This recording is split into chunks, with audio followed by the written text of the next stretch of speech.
after coming out of state playoffs. Right. You've got completely polished teams, even if they're beat up. They're still completely polished. In fact, a little bit later on in the show, instead of keys to the game, because let's face it, there's no championships being won here. Put in a all-star team offense in a minute and a half. Okay, so we got to make sure we give you a minute and a half. Got it. No. It's going to take 15 minutes to explain it, but you can do it now. No, you're good. So we lost 2 years during COVID. So this is the 10th Big River Rivalry. The first one was 2013. And as I look back, Gary, the North MVP that first year was DJ Johnson, who's now on the coaching staff at Highland Springs. Yeah. And he's saying sir to Pootie Carter, who I'm sure had followed him later on. And that's good to think. You know, the number one thing I remember Gary getting in the Wayback Machine, Greg Dortch joined us after he was injured at Wake Forest. That was the 2016 game. Yeah. That the North just opened up a can on the South, 59-14, which I believe Pootie Carter was playing in that game. Yeah, I texted him this morning. I texted Dortch. Not that he's going to answer, but I said, we'll be on the air today if you want to go down memory lane. That's right. So the North leads at 5-4 in the overall series. Last year, the South dominated, winning 34-14. Matthew Lehman. So the North last year had 5 rushing touchdowns by 5 different players.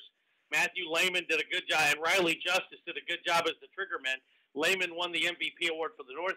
Javion Randall won the MVP for the South with an interception return for a touchdown, accounting for one of the scores by the North of the River team. So that is the stage as we set last year. Hokie Steve, you joined us last year. I did. It's a little bit different, this all-star thing, isn't it? Yeah, it's pretty cool. 5-4. So we've got a chance to get all even after 10 years. So even with a couple of years they didn't have it. Great day. A little bit more chilly this year than I remember. Last year was like a 70-degree type day. Today is a crisp 41. At least that's what my thermometer said in the truck. So, but the crowd is got the people rolling in. So it should be a good day for finishing up the high school football season 2024. Yeah, it's gonna be a great day. So we've got news this week as Mike Henderson has stepped down as the coach. I don't think he used the word retirement.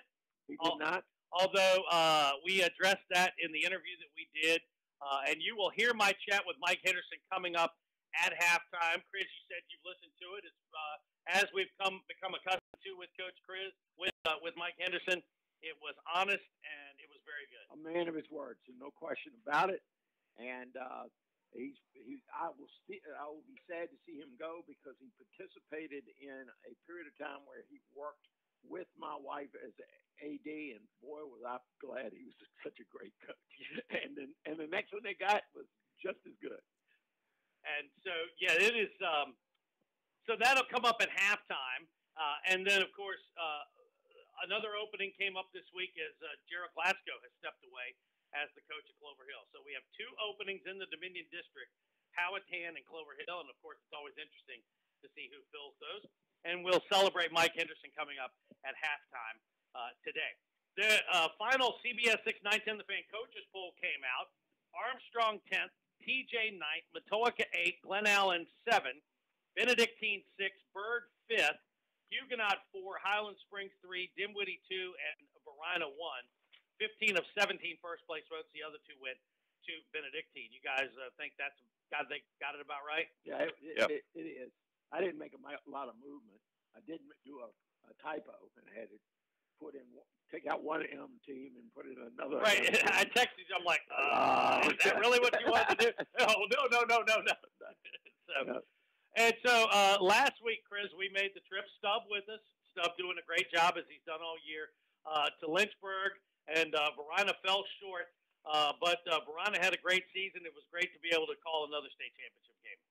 And a great thing for us going forward, it's going to give us something to talk about inter-regional play and that kind of thing. How the 2 schools are going to build back. I believe both of them should not make any plans for whatever week next year's state championship game is, and we'll kind of go from there. But dynasties kind of feed the fire a lot in professional and amateur sports. Yeah, I was going to say with, I know you guys, the 23-6 score it really wasn't indicative of 23-6 game, right? I mean, it was 9-6 going into the fourth, and obviously Phoebus is very good. We knew that. I think I told Chris, I said, if Caleb White doesn't get hurt, I suspect the final score of that game is 9-6. Yeah. I mean, you've got two teams that knew how to play in clutch. And both of Phoebus's touchdowns in the fourth quarter were on short fields. Right. And so one was a bad punt, one was an attempted fake punt. Which was because of the game situation. Right. And because of, with White's, they still weren't, the receivers couldn't get open. But you had a chance with him off schedule. But getting down and scoring a touchdown or getting a field goal didn't seem likely. So I guess what I'm saying is, yeah, you're right. I think from a flow standpoint, I think the Verona defense played great. That's why we gave both of our players of the game to the defensive side of the ball. And but I will say this: when you look at the state championships, and I know Oscar Smith had to survive James Madison, who clearly is very good. But when you look at Oscar Smith, Maury, Phoebus, LCA, Graham, and Essex, I would say the team that we all kind of in the playoffs looked at as the teams that we thought might win are the teams that won. A lot of one seeds. And I'll put a finishing touch on that game. It was not Indiana-Notre Dame. Indiana-Notre Dame was not as close. Right. No. It was like 27-17. It's just like I looked at that this morning. I'm like, wait. Yeah, they scored 14 points in the last 4 minutes. Yeah. Right. And I guarantee you their broadcasters gave both the players of the game two defensive players on Indiana because defensively Indiana showed up. But my boy Signetti basically threw a coaching silent tantrum by refusing to believe, by punting twice, and then skewing a field goal on a 3rd and 4. So did either one of you see snarky social media from Lane Kiffin during the game last night? Snarky? Yeah. I did not, but I'm not surprised because Lane is very good with his trolling, snarky comments. Trolling, just basically like with a wink to the college football playoff. He's like, "Hey, that was a great game there at Notre Dame, guys. Way to get it right," or something. Oh, they were wilted like a magnolia blossom. Well, I'm not. Listen, you lose 3 games. You lost 3 games. You got nothing to say. Everybody that wins at this point in the game in our league, fortunately in our region, certainly in Division 4, they can all play. People on the floor. Kiffin has not proved to me he can do that on a consistent basis. Coach, so those were the public school championships. Now, we did have one local team win a state championship, and that was several weeks ago back in mid-November when you and I traveled to Fredericksburg. And Greg Lilly got the job done. As Benedictine beat St. Michael, the Archangel, and did it in dominant fashion. Yeah, and the thing of it was, for me, to be in that game and had opened the early part of their season with it and get shellacked pretty good. And then you go, all right, let's watch the coaches process their team. And Benedictine was the best prepared, right down to the special team, right down to the substitution pattern. They were the best prepared team I saw the whole season. With this win, if the North keeps going in this direction, how long a field goal can Cole Crocker make today? We saw him make a 45-yarder with about 15 yards to spare. And Jonathan Gates is the kicker from Thomas Dale for the South team, and we saw him make an outside linebacker from James River, number 3, Jesse Logan. A running back from LC Bird, number 3, Corey Holland. A free safety from Atoka, number 4, Bryce Gates. A wide receiver from Dinwiddie, number 4, Mikhail Johnson. A defensive back from Montague, number 5, Trey Andrews. A free safety from LC Bird, number 5, Josiah Parker. A wide receiver from Midlothian, number 6, Drew Kleski. A strong safety from Thomas Dale, number 6, Trey Waller. A quarterback from LC Bird, number 7, Jason Wright. A defensive lineman from LC Bird, number 7, Jakai Vaughn. A linebacker from Midlothian, number 8, Bennett McKenless. A running back from Cosby, number 8, Cooper Shepard. A quarterback from Huguenot, number 9, Linwood Johnson. A defensive back from Hopewell, number 9, LeBaron Black. A running back from Meadowbrook, number 10, Tyson Norman. A linebacker from Manchester, number 11, Carson Martel. A wide receiver from Dinwiddie, number 11, Caleb Bowles. A running back from James River, number 12, Owen Scott.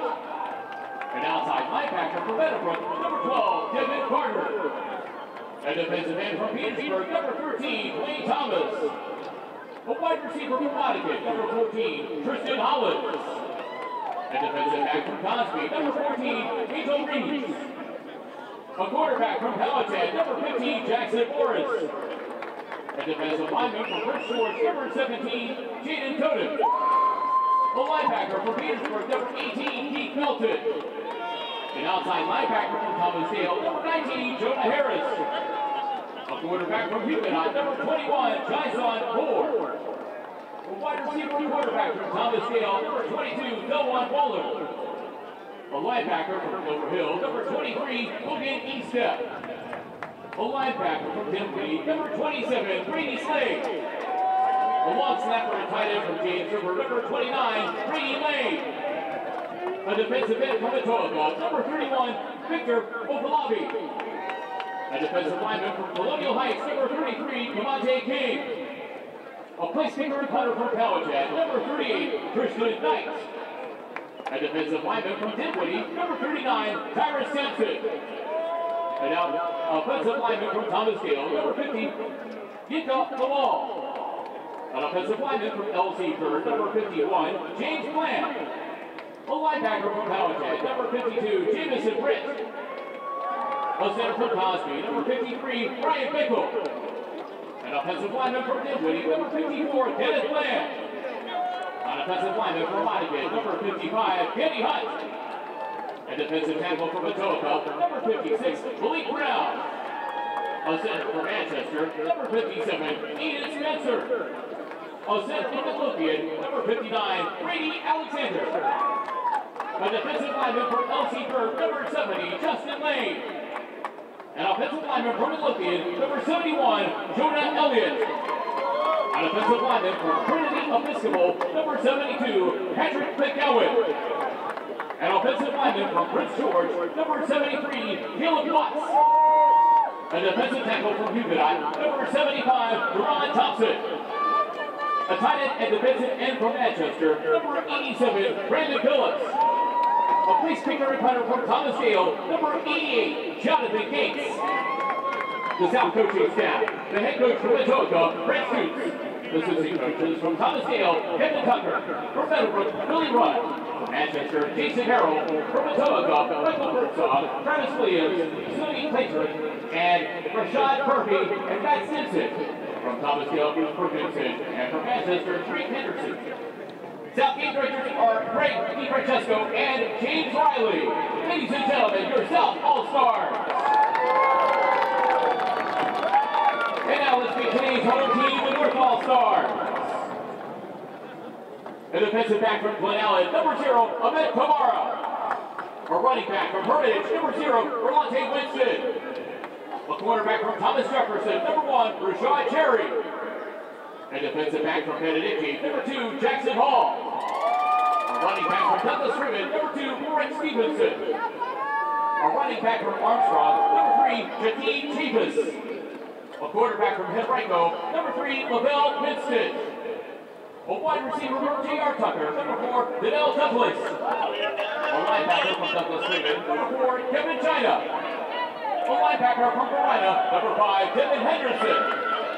A wide receiver from Caroline, number 5, Malik Johnson. A wide receiver from St. Christopher's, number 6, Jaden Brown.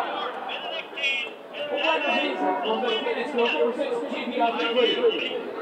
A wide receiver from Collegiate, number 7, Brandon Anderson. A defensive back from Hermitage, number 7, Jerron Harris. A linebacker from Glen Allen, number 8, Gavin Calabash. A linebacker from Thomas Jefferson, number 8, Guy Thompson. A defensive back from Highland Springs, number 9, Atiasano Edwards.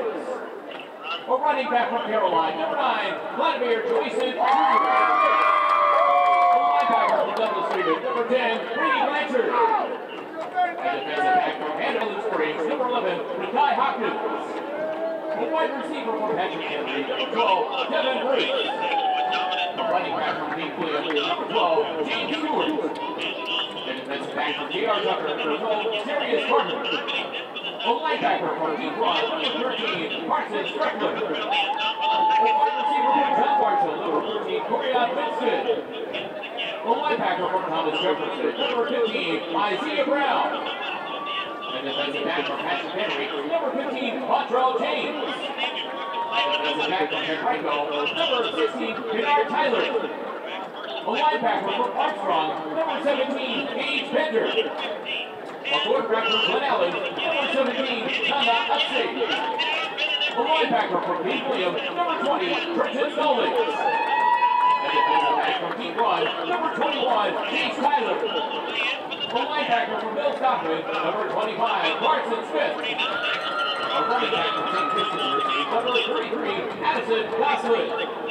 And defensive end from Hermitage, number 40, Nicholas Christian. A tight end from Richmond, number 40, Patrick Harlow.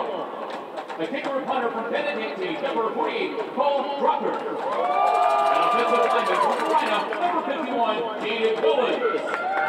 An offensive lineman from Hermitage, number 52, Dwayne Gregory. Defensive lineman from Carolina, number 53, Elton Shaw.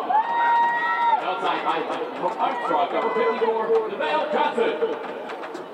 The defensive lineman from Collegiate, number 54, Keegan Haynes. Offensive lineman from Highland Springs, number 55, Mike Beckton. Defensive lineman from Hanover, number 56, Evan Stratt. Offensive lineman from Thomas Jefferson, number 56, Xavier Artis. Defensive tackle from Highland Springs, number 57, Jaden Schuler. Defensive lineman from Newcastle, number 58, Brian Messler. Offensive lineman from Newcastle, number 60, Tristan Jenkins. Offensive lineman from Benedictine, number 71, Doug Tucker. Offensive lineman from Mechanicsville, number 75, Brady McIntyre. And the defensive lineman from Little Southwood, number 75, Glenn Nichols. Coaching staff, head coach from Armstrong, Jeremy Pruitt. Assistant coaches, Douglas Ribbon, Chris Ankles, and Kevin Simons. From Newton, John McCauley. From Deep Run, Joe Mullinax.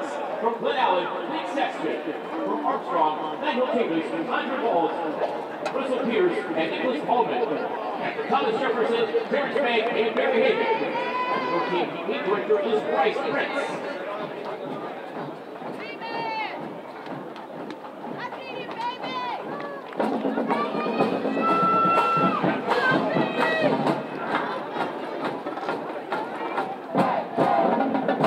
Fans at this time, we ask that you please rise if you're able, Hollywood perhaps, or render salute for the presentation of the colors.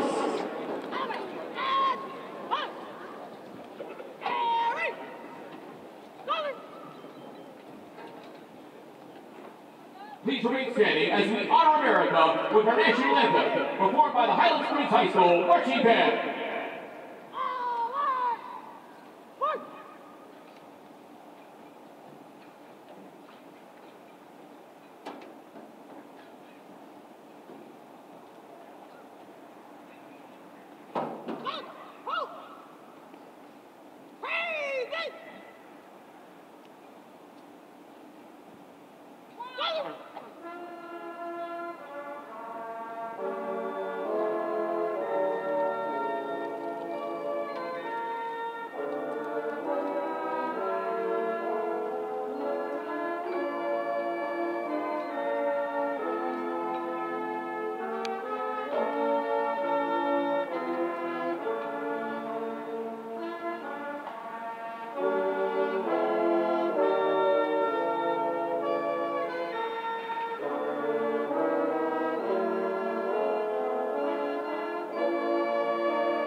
Jason Heckman. Umpire, Robert Blackstone. Head linesman, Mike Stapp. Line judge, Stefano Bells. Back judge, Juan Hines Sr. Field judge, Charles Hawkins. Side judge, Albert Sick. Night judge, Kevin Dolliver. Jake Tabyus, James Prince Jr., Angelo Pickens, and Jake Carlisle ready to lead clock. Elmore running the play clock. Trevor on the scoreboard.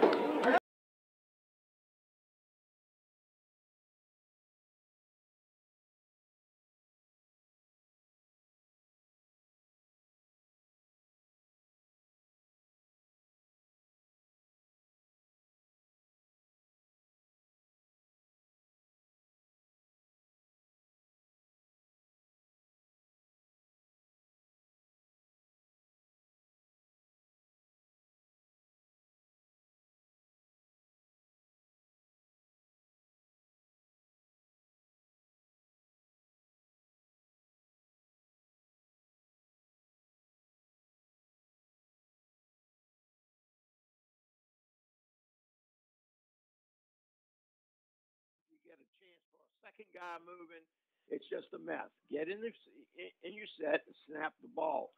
Because the way defenses have to play, they can blitz, but they've got to come up, and I'm going to assume they're going to maintain their integrity and keep the and maintain the gap that they're in charge of, or the space on the offensive defensive line they're in charge of. So based on that, do it the easy way. Inside zone, outside zone, tag it with swing passes to your running back or to your slot back, that type of thing. Throw in a toss sweep for good. You can run all three of those plays with the quarterback having a role in the running game as well. You throw to the running back as on swing routes as part of the offense, your passing offense. Don't design a play around that. And then you basically run about 5 different plays. You run 4 verticals with 6-man protection. You run 4 hitches with 6-man protections. You run 4 sticks with 6-man protection. And then you go a 7-man protection. You sprint out, or you can drop back and you throw a crossing route. And then you run a dash, a flood pattern, to one side or the other, and that allows you to sprint outside the pocket and then throw in a screen to a tight end and running back there, Gary. Okay. And I'm going to call them out if they get hung up on motion. Even though I love motion, motion creates emotion, and that's always good. Want to give a shout out to some of the sponsors of the game here today: Loyalty Automotive, P&G Scholarship Foundation, Patient First, CNF Bank. And, of course, us, Sports Radio 910 The Fan and WRVA, the VISAA, Haley Buick, Chick-fil-A Ashland, Chick-fil-A Center of the Universe, and many others. We'll acknowledge those as we go along today as well. The folks at PRD Concessions are taking care of us today in terms of concessions here. And every quart of Brunswick stew they sell, $3 will be donated to the charities that benefit from the Big River Rivalry today.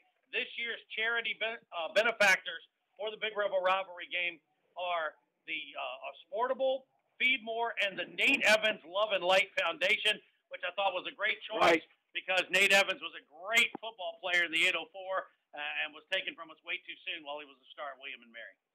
That's correct, and I assume some of those gentlemen responsible for those organizations were part of the midfield.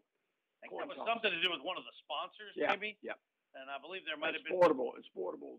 One of the guys wearing a Sportable shirt. So. And so there was different people there and a couple of the sponsors and all that. So we are about ready to go. Looks like the North won the toss. The North is the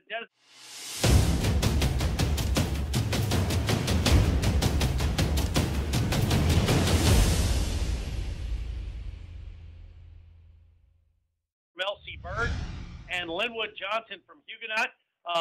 Who are a couple guys as you look at the South roster that you're going to have your eye on today? I want to see how Linwood does when he comes in.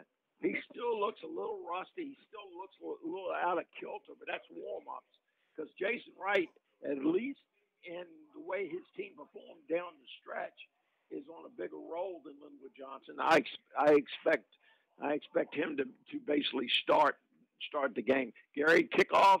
There's no basic rules that deal with kickoffs other than the rule book, except you can bring it out of the end zone, I believe, if I remember correctly. Yes, I'll do the special rules. How about you? Who are you looking for on the South team, Steve? Well, I haven't seen Bryce Yates play, so I'm looking forward to seeing him from Atoka. And then I have seen Michael Dabney play from Huguenot, but always looking forward to see him. And then next year, his brother, I'm sure, will be out here. Yeah, I'm going to be spending a lot of time looking at these offensive lines. Yeah. I looked at them, and I really liked the offensive line players for both teams. The special rules today, no blitzing. You can only bring 6. Linebackers must declare and be on the line of scrimmage. It is the college kickoff rules. Chris just said that. No rushing on the punt, but it must be a 3-second operation. You can rush on PATs and field goals. High school overtime rules and unsportsmanlike conduct rules. First one suspended for the rest of the quarter. Second one, you are out for the game. They took our flags out, and there's no pennants on the goalpost. I'm assuming that for some reason the South is kicking the North is kicking into the wind.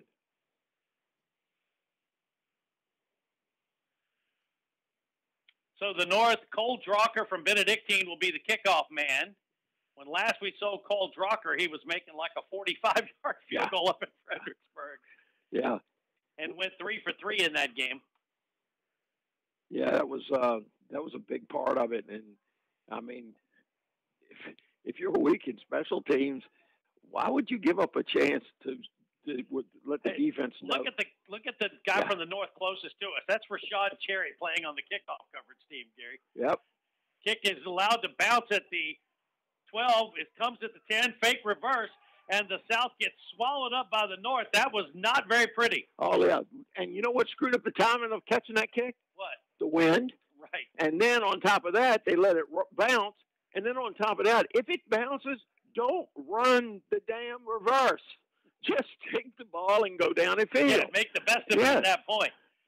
Okay, we'll get an eye on who the starting quarterback is for the South teams. Looks like it's going to be number 7, and that is Jason Wright. Yeah, I just expected him to. Correct. From L.C. Bird. Jason Wright is the quarterback, and the running back is Michael Dabney Jr. Correct. South showed a lot of trips formations, too, in pregame. Dabney goes in motion. Wright looking to throw. Now he'll scramble. Plenty of Gets room. back to the 10, to the 15, cuts it upfield to the 20, spins to the 25-yard line. Good gain on the first play from scrimmage from the South and Jason Wright. Well, I'll give them a half a point because they actually ran 3 verticals instead of 4. And they sent a guy in motion, so I expected all that to happen. McKeel Johnson from Dinwiddie in there. So a 15-yard run, and it is first and 10 at the 25. And you got to just adjust that with the pass rush on the outside of the 2 defensive ends.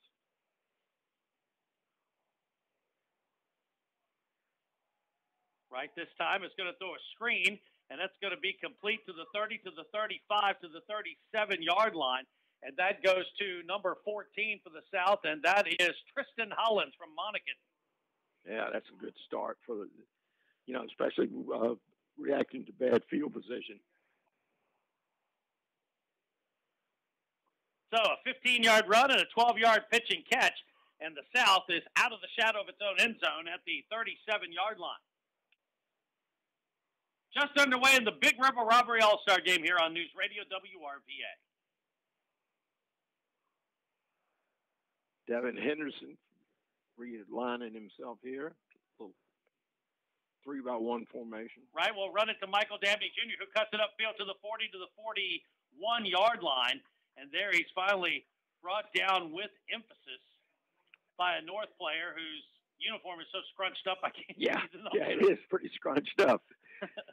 He needs to work in some salads during the off season. 53. 54, I think. 54.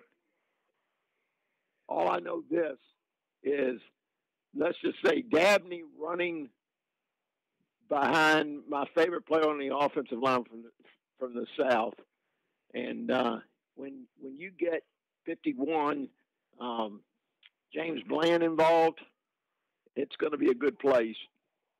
In fact, he's got a teammate, I think, on the line as well. Gain of 4, 2nd and 6 at the 41. Whistle and a stoppage, and our first insertion of the officials into this game. Is that a delay? It is a delay against the South. Then you get into it, especially when you're doing a fairly aggressive substitution pattern. Even they're doing it right now in the early part of the game. It's hard to get plays out in 40 seconds. So how many practices are these guys getting together before today? Not Monday enough. Monday through Friday. All right, so 5 anyway. That's pretty good. Can you imagine them coming from all over the area? Yeah, I was going to say. I was going to say maybe 3, but 5's not bad, and they had a good weather week. First, empty backfield. Right back to throw, looking. He's going to throw it down the near sideline. Has receiver. It's caught at the 40-35. Michael Dabney Jr. on the catch, and if he hadn't tripped, he might still be going. There's a flag back in the area of holding, which at this point, items of clothing should be coming off before you call holding. I would agree. And I will say holding doesn't account for the fact that Dabney was running wide open. Yeah. And by the way, that was, it goes in the books as a 35-yard pass or so. It would have gone in the books.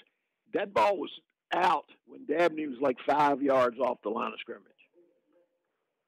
On the defense. Oh. The defensive penalty, so it will be declined. And it's a catch. You know what? The officials probably should have just kind of rang that up to, all right, experience. We'll tell the coaches, and let's keep the play going. 32 yards on the pitch and catch, right to Dabney. And now the South's in business at the north 32-yard line.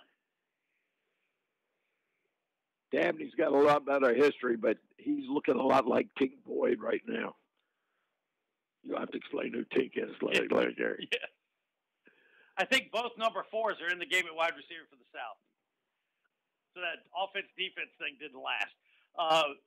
Quarterback keeper for Jason Wright gets inside the 30 to the 29. Gain of 3, 2nd and 7 coming up. Yeah, I was sure we were going to get numbers we could read. I didn't realize we'd have Duke numbers. Well, supposedly it's 2 in its offense-defense. Yeah, that didn't happen. Pretty sure I saw both number 4. So you are correct. There's 2 4s in there right now. Yep, and so that's McKeel Johnson. He's the shorter one with the blue helmet, the Dinwiddie helmet. And on the near side with the Matoaka helmet is Bryce Yates. Because let's face it, 4th and 15 from the goal line to win the game, Harry Dalton's in at safety, right? Right. For those of you that are new to this, often the top guys, Division I guys, you don't see in this game. College coaches don't want them playing in it. And we have a timeout taken by the South. We'll take it with them on News Radio WRVA.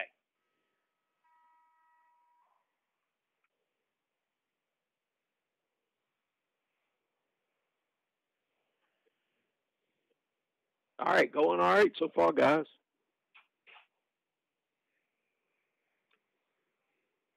The wind is. I'm looking at the flag. The wind is definitely. Oh, you can't see the flag. I can see it. You can see it. Yeah. It's kind of got now. It's kind of going diagonally across the field. Yeah.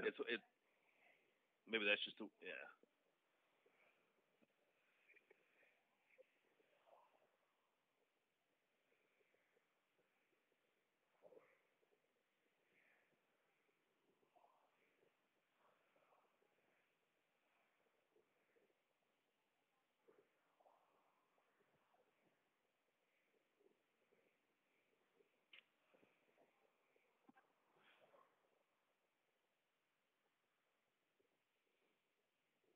Megan, I can't hear the commercial.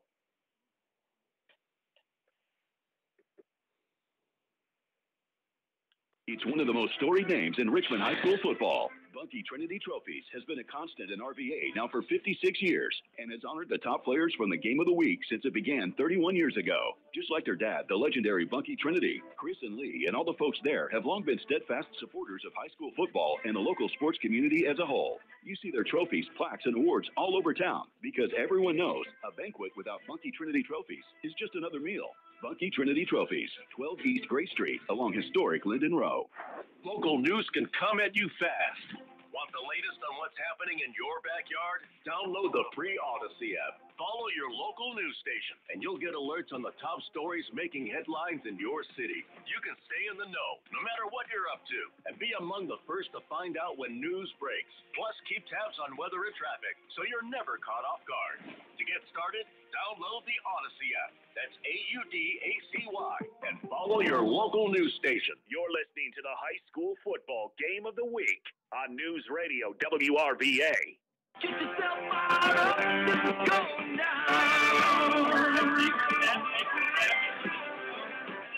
One for a touchdown. I think that's going to be Yates on the catch. We got to double check that.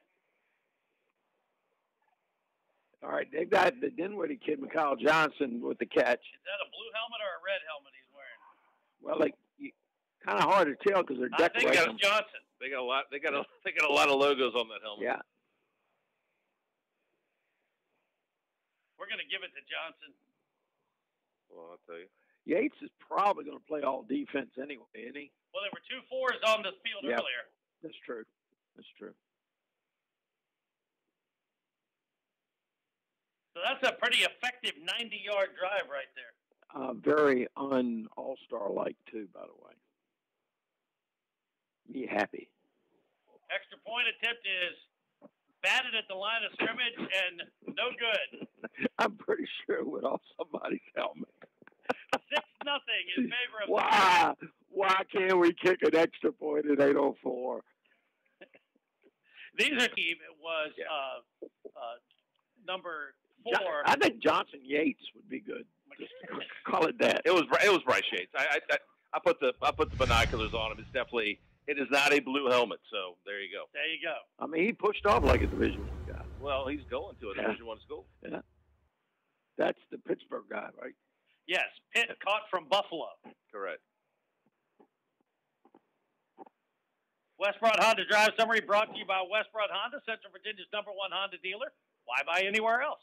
By the way, I am fairly sure Jason Wright needs to send this tape immediately to the Buffalo coaching staff because he looked really college ready on the run and in the running game and the passing game.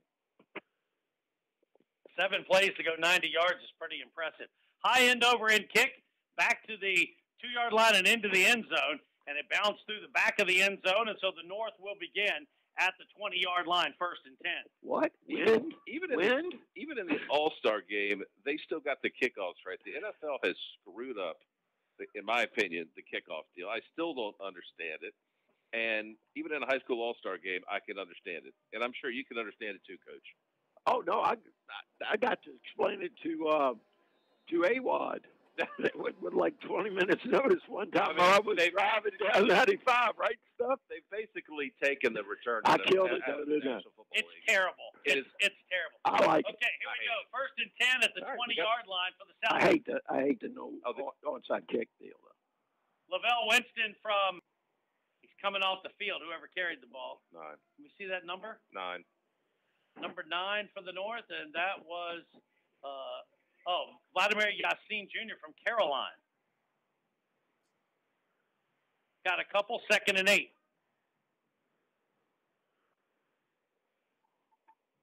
Quarterback from Henrico, Lavelle Winston. Going to throw a swing pass. The story, Gary. He won the player of the game, and I sent him a DM on Twitter. I said, do you want pitch and catch in 1st and 10 at the 40? 6-0 South. North gets its initial first down of the game. Hand off, Yassin back in there, trying to go outside, and he is going to be hit and stopped, and that's Dre Waller from Thomasdale coming up from his safety position. I thought he just tried to bounce that outside a little bit too much there. Got 3, 2nd and 7. High school football on News Radio WRVA brought to you by Universal Heating, Cooling, Plumbing, serving the Richmond Metro with distinction since 1981. By the way, we'll still show love to Bunkie Trinity trophies, but we will not have players of the game. We will just double up with the MVPs, which are sponsored by Bunkie Trinity trophies here today. Winston back to throw, throws it in the flat, goes complete to the 45, to the 47 on that play, and that's going to be number 6, and that is Brown. Jaden Brown. Is that a St. Christopher's helmet? Yes, it is. Looks like 2 wide receivers wearing number 6. Yeah. I like the way Winston's command of the short passing game so far, Gary. It's not spectacular because it is a short passing game, but his footwork is really, really good. Both coaches have decided to come out and throw it. I mean, we had who put up great numbers this year, and also Malik Johnson from Carolina. Now they're huddling back up. We have a stoppage in play, and now a flag is being thrown for what?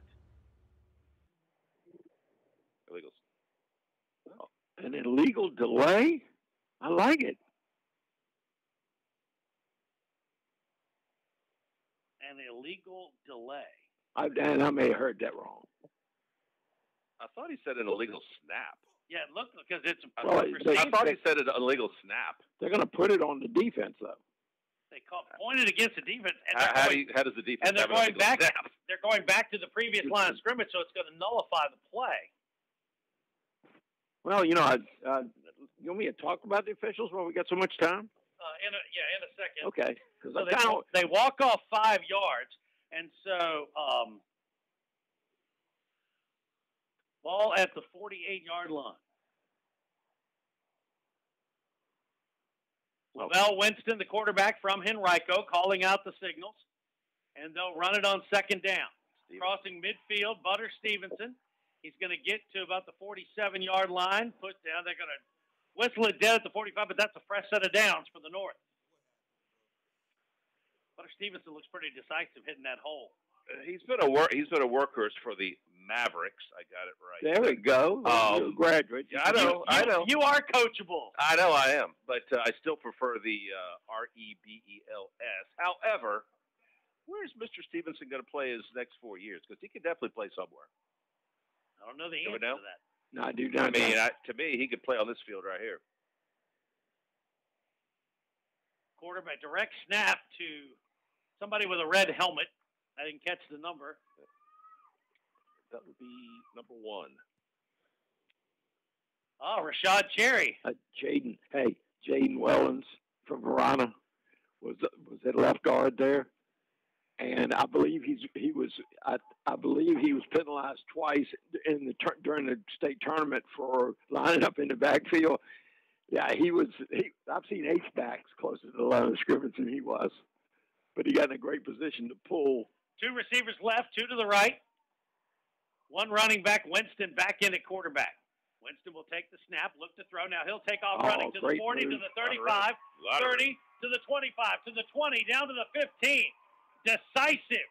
I'm not sure if that was a called run, but he did not hesitate. No, it wasn't a called run, but I will tell you, it was a great decision. His receivers did a great job of blocking downfield, which is unusual. Donnell Douglas from J.R. Tucker among them. And you said he had a big year, Gary?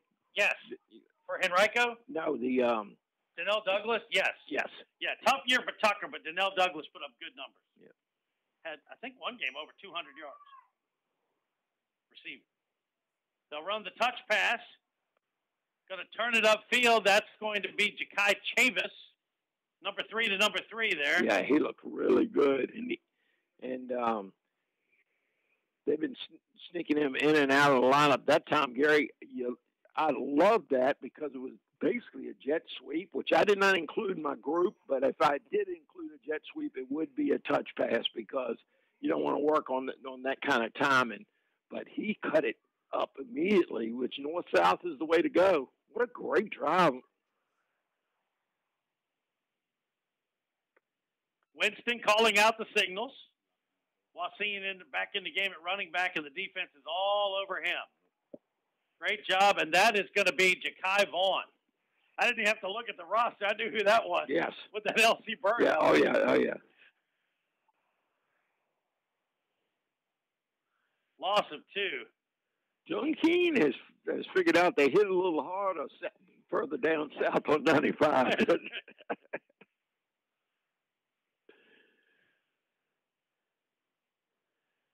So a 3rd and 8 snap coming up for the North. Down 6-0 here in the first quarter. Winston looking to throw, throws a slant, nearly intercepted, incomplete. Coach Rinaldi would call that an umbrella pattern. There were 2 receivers right there together. And 3 defenders. But it was basically a little quick post by the outside receiver and an out route by the other guy. And whether it was alignment or timing, I know he got it off very, very fast. He needed just to let that delay just a little bit more. The North is very lucky that was not picked off. Yeah.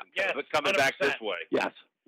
Cole Drucker on to try the field goal attempt for the North. Come on, Cole, don't let us down. We were talking good about you.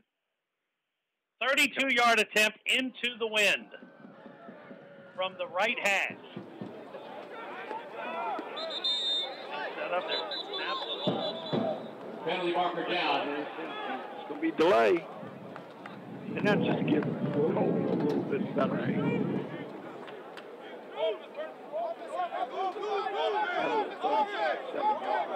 Now the offense is coming back. Not that bad. That's a little strange, isn't it? 4th down, number 20. They evidently didn't see the State Catholic Championship game. Yeah, that 44-yarder with the wind would have been good for about 55. Yeah. So 4th and 13 from the 20, and the offense is back. And they're going to have to burn a timeout. We'll take a timeout with them. You're listening to News Radio WRVA.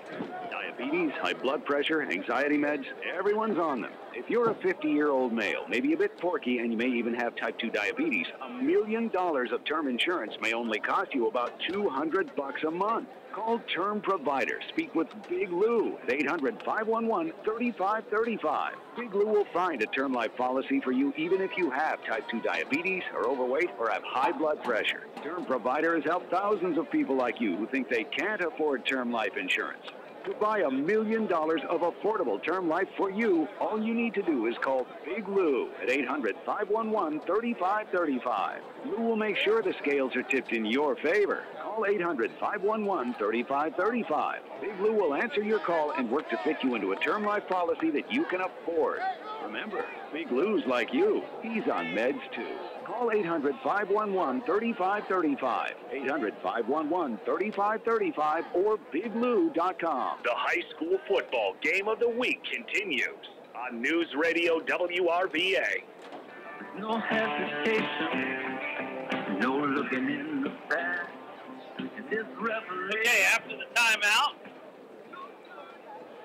come in for the 4th down play. The North needs 13 yards. They stand us there at the 20, doorstep of the red zone. Outside receivers, Ian Love.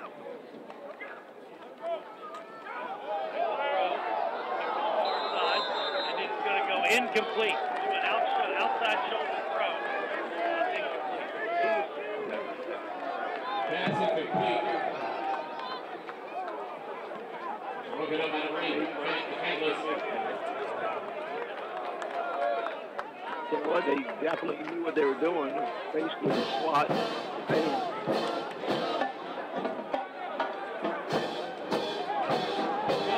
South will take over at 20 yards.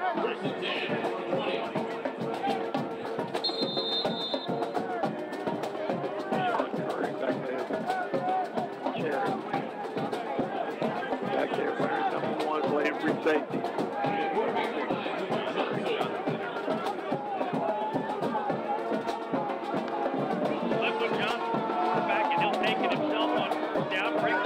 Tackle. Gets out across the 20 to the 22-yard line. I will tell you this, there's a lead on the 50-yard line. It's not. That play started below the 15.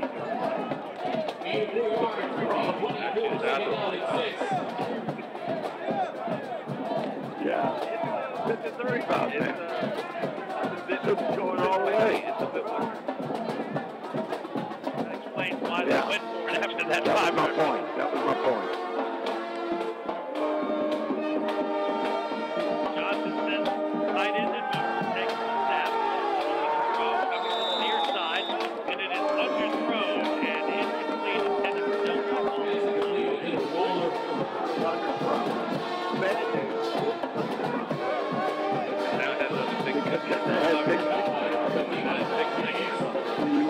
Bender got a better jump on the ball than he. If he caught the ball, he was already on the scene, so he was going to be down right there. The ball was a little high. He was going back the other way. So a 3rd and 6 possession play coming up now for the South as they're up.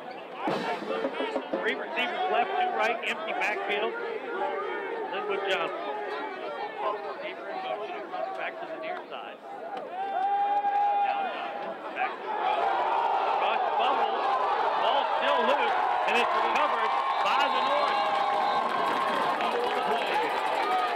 Trying to see who got the hit. It's the guy coming off Old Fulton coach from the near side. Jumping up right now, that's the guy that got the hit. Yeah, Springer. He's a Springer. Well, that's the guy Hopkins. Yeah. Gotta be. Yeah, he came off the edge and tried to jump, stuck in front of him and Bob had one hand on the ball. Right. Moved out of the pocket. You've got to have the placeholder. You've got to have the other hand on the ball long enough to make sure you know what your next move is. So a fresh set of downs and not Muncie in the game at quarterback.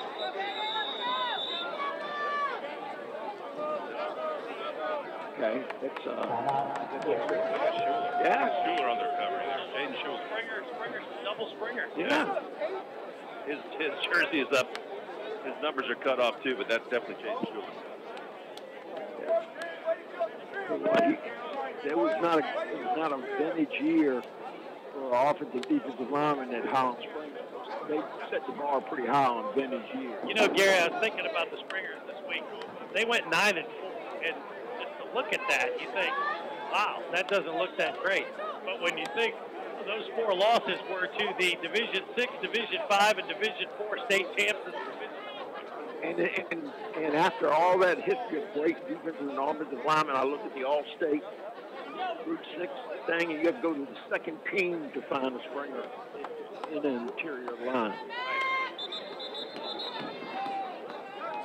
So after the timeout, the North has it at the doorstep of the red zone after the forced fumble by Hopkins. But Schuler's a heck of a football player and a real gamer. 33 seconds to go in the quarter, 6-0 South. North after the turnover. Huckeeve. Fake handoff, quarterback keeper. Has running room to the 15, down to about the 12. Quarterback counter. Tackle made by Jesse Logan from James River. And I'll tell you, my man Jeremy, the Armstrong coach, he knows a third person has one. If you let 17 get it, he's pretty good. And then you got to bring him down. You got to remember he's a defending wrestling champion in Division 4 as well. Justine in the backfield with Utsey, and that was it for the first quarter. 6-0 South, through 1, second quarter next on 9 News Radio WRVA. Locally owned appliances on Lakeside is a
on top. No, South saying it's recovered it.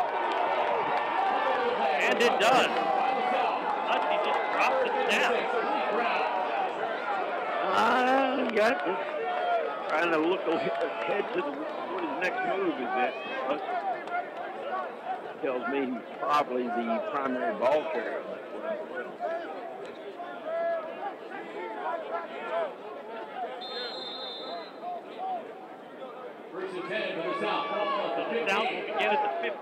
20-yard line.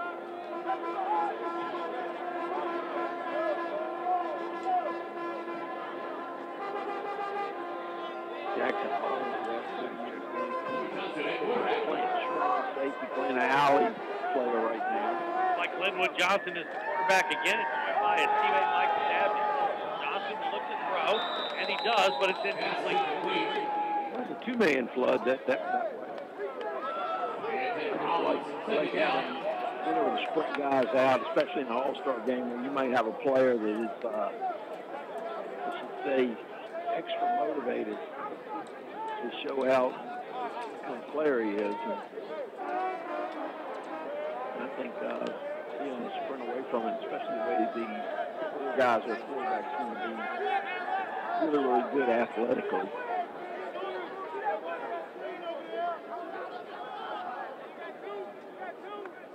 Receiver goes in motion to the near side. There's the handoff. Straight up the middle. And good running room that time. I believe that's Tyson Norman. Tyson Norman. Jackson Hall to stop. Gain of 9, a third and 1 coming up. Meadowbrook showing out. Meadowbrook. I try to give extra love to my man. Yep, Billy Rudd's on the coaching staff in South this year. South head coach is Fred Stoots from Etobicoke. The North head coach is Jeremy Pruitt from Armstrong. Run it again. Running room to the 25, out to the 27. Goes that time. That's number 3. Yep, Corey Holland. I'll tell you what, there's a lot of playmakers in the 2, 3s, and 4s on both teams. And so that makes it worse because actually single digit, you hesitate with single digit sometimes because the 5s and 6s look a lot alike.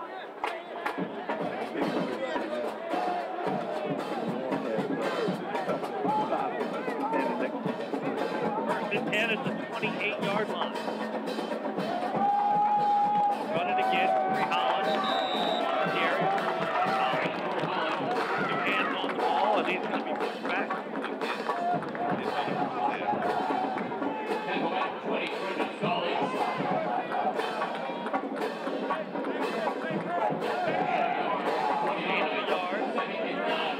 Second and 9.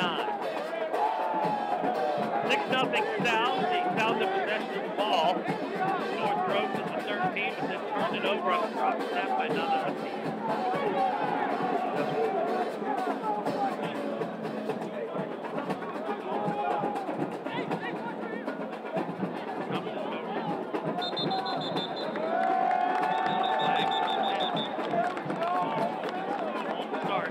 That was the motion. That screwed up. The second time, the quarterback tried to Now that looked like an all-star game. Yep. It was right away. I mean, it was right away Holland. Oh, yeah. Come on. Yeah. He kept starting. And the problem is the offensive linemen hear all that. Yeah. Sense all that. Next thing you know, their hair tripping. Back in the offensive lineman. See what happens.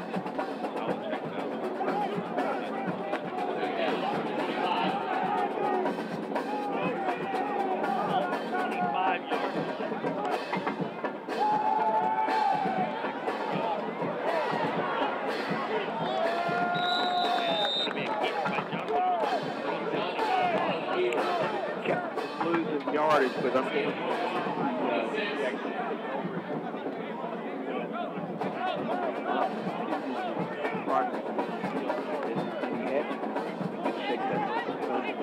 Third and 12 play coming up for the South. Clock rolls towards 8.5 minutes to go in the half. Briskly moving game. Next thing you know, we were worried about is the darkness going to bother somebody. There's the reverse. And is he going to throw it? Johnson does throw it, and it's underthrown and incomplete. Good job with the North defense coming out. The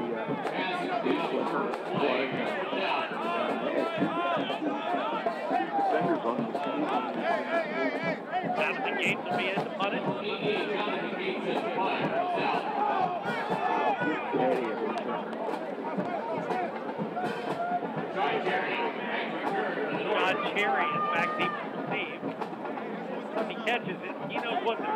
bad choice. Armstrong and Jerry first. Do what you did against us.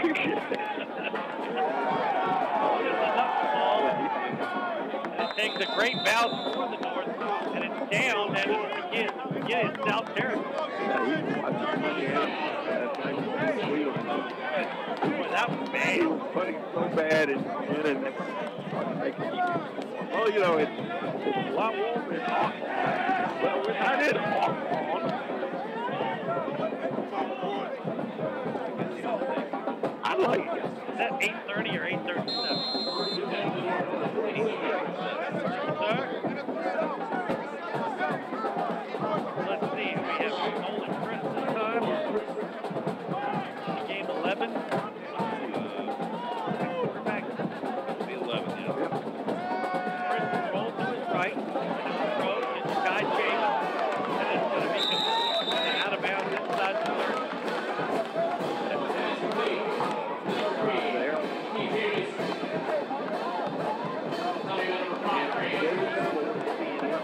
First time in a long time, Gary, we haven't had a handle of that. Right.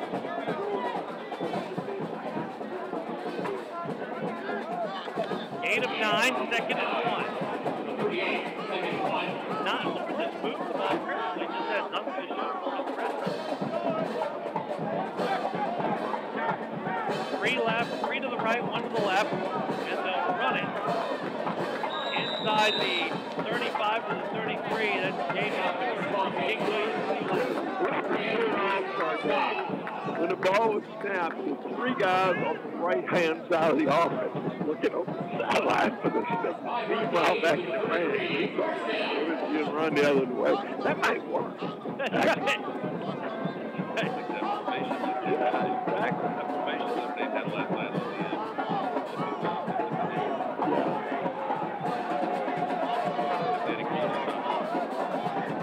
So that 5-yard run by Stewart gives the press set it down. Chris will roll to the right, looking and throw, still looking. Now he'll throw it away out of bounds. All right, one thing for sure, Gary, these half rollouts and things like that, you've got multiple defenders, receivers down the field. First thing you got to do is you cannot string it out unless you are in the NFL and play the couple. Because, you know, give away your advantage even when you're rolling to your dominant hand. You have to make, you know, break the tackle box outside. You got to Okay, so the play clock is running out. It's going to be a timeout. I believe it's a timeout. It's going to be a delay. So the North takes the timeout. And we will take it with them. You're listening to the Big River Rivalry on News Radio WRVA. Hey, this is Robbie Robinson. I'm the voice of the VCU Rams. I share something in common with West Broad Honda. We're both huge high school sports fans. Now, when I say that West Broad Honda proudly supports high school sports, this is what I mean. They believe in each and every one of the student athletes tonight. From Deep Run to TJ and everywhere in between, West Broad Honda salutes the players under Friday Night Lights. So when you're in the market for a new Honda, whether it's a Pilot, a Ford, or their brand new EV, the Prologue, go by and see our friends and high school football fans at West Broad Honda on the corner of Broad and Glenstone. Bunky Trinity Trophies is a fixture in Richmond and has been a mainstay of local high school football for decades, recently celebrating 56 years. This is the 31st season for the high school football game of the week, and Bunky Trinity Trophies has sponsored the players of the game every single year. Remember, if you're handing out awards or recognition for any sport, business, or organization, Bunky Trinity Trophies is the place to go. The message from the great people of Bunky Trinity Trophies is that their name may be the one on the bottom, but thanks for putting us on top. 12 East Gray Street along historic Linden Row. You're listening to the high school football game of the week on News Radio WRVA.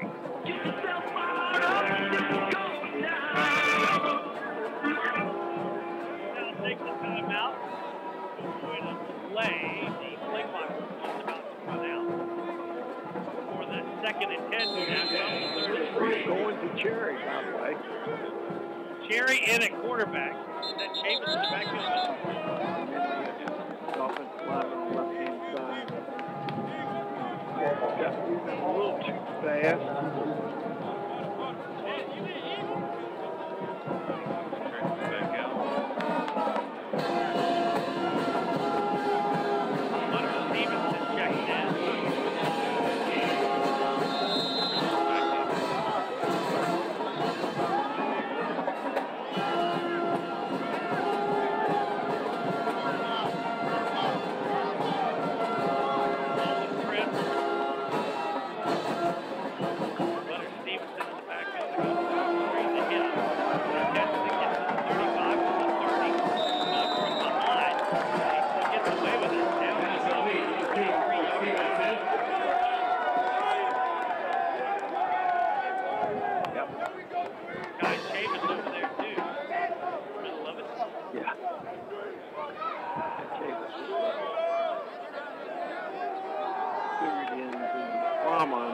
inside. They look like they're going to move the chain. Actually, I was going to say he's waiting.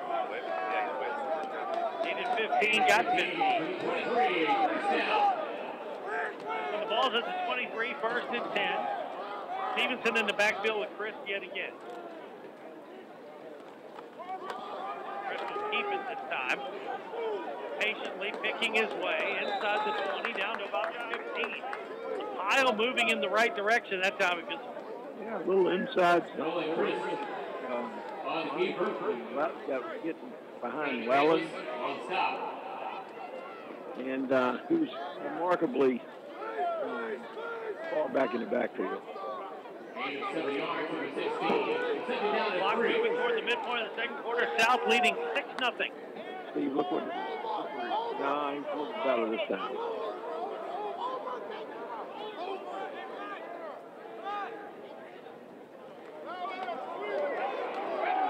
Handoff this time goes to number 4, Kevin China. I know what they from Freeman, yeah.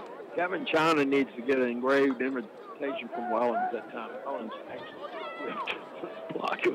He's classic whip. Classic block. Barely got the handle. Yeah. I mean, defense, good call by the defense if indeed it was a call. So the ball's at the 19, 3rd and 6 for the North. Obviously 4-down territory. Play clock running out. One. Little pass down to the 15. Pass complete. Right. 5 on the catch. Malik Johnson. And Malik had no choice but to go down and catch that ball. So 4th and 2 coming up at the 15-yard. 4th and 2. Cole Drucker can make it going this direction, no problem, but we're only needing 2. The offense will stay on the field. Plenty of time on the play clock. Delivers the play clock. They're saying watch the ball, of course, and that's probably a good strategy as well. 2 receivers left, 2 to the right. Nolan Chris takes the snap, hands off straight up the middle. Should be good. Stevenson. Tackle by Stevenson.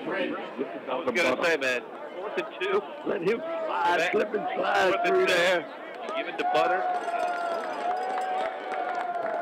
South is saying it's a stop, but it looks to me like they got it.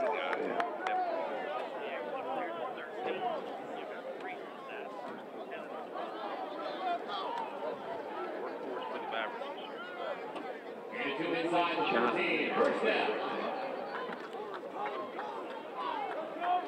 Jackson's in there. China came in. Yeah. A little pistol action here. Stop. Another timeout taken by the North. We will take it as well. Timeout. News Radio W. Hey, it's Matt, your leaf filter trusted pro. Gutters are an often neglected part of the home. They're also one of the most important. Clogged, overflowing gutters can cause serious problems like foundation damage or basement flooding, which can cost thousands of dollars to fix. Let's face it, cleaning gutters yourself is not only hassle, it's dangerous. But when you get leaf filters, you'll never have to worry about cleaning clogged gutters again. Get started today by calling 844-300-LEAF to schedule your free inspection. If you decide to move forward, we'll professionally clean, realign, and fill your gutters before installing our patented stainless steel micro mesh system. Leaf filter keeps out everything but the water, and it's backed by a lifetime transfer no clog warranty, so you're protected from smoke. We're in your neighborhood and ready to help. Call Leaf Filter today for a free inspection and estimate and to save up to 30%. Dial 844-300-LEAF. That's 844-300-LEAF. The high school football game of the week continues on News Radio WRVA. Oh, you ready? So the North uses its final timeout of the first half before this 1st and 10 play from the 12-yard line. About the 12 and a half. Inside the 3, they can get a first down. Nolan Chris remains the quarterback. Now they're ready to go. Justine, I believe, is the running back. Yeah. They'll give it to him. And now, quickly, into a very short game. Leonard Mason Jr. on carry. Holden with the tackle, penalty marker down.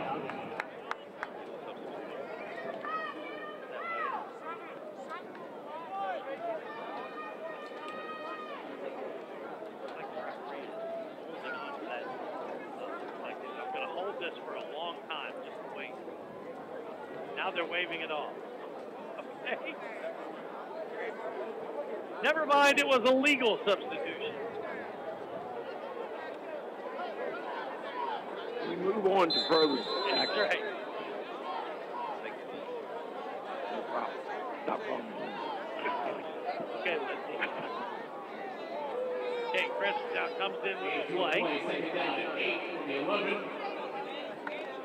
Second down and 9.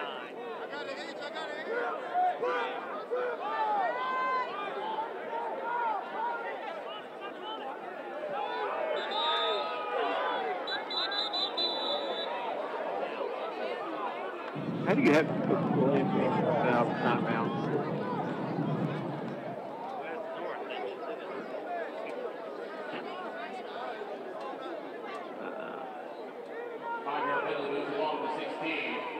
Second down at 15.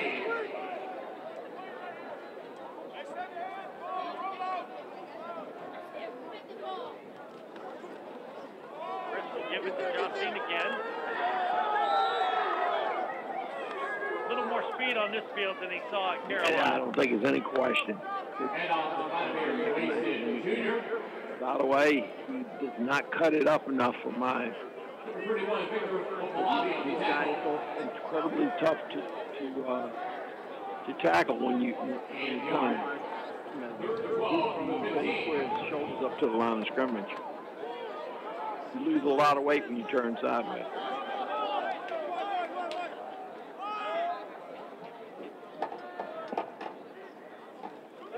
Chris takes the snap, looking to throw.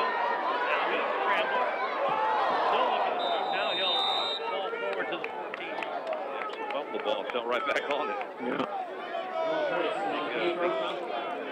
I think you'll see Paul Drucker now. Yep, here he comes.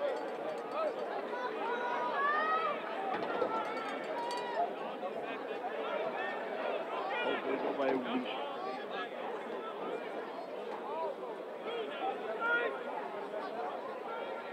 This one will be from 31 yards with 2:58 to go in the half. Like it.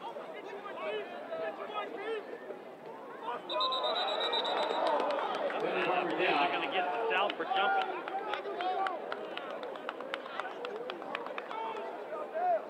Nope.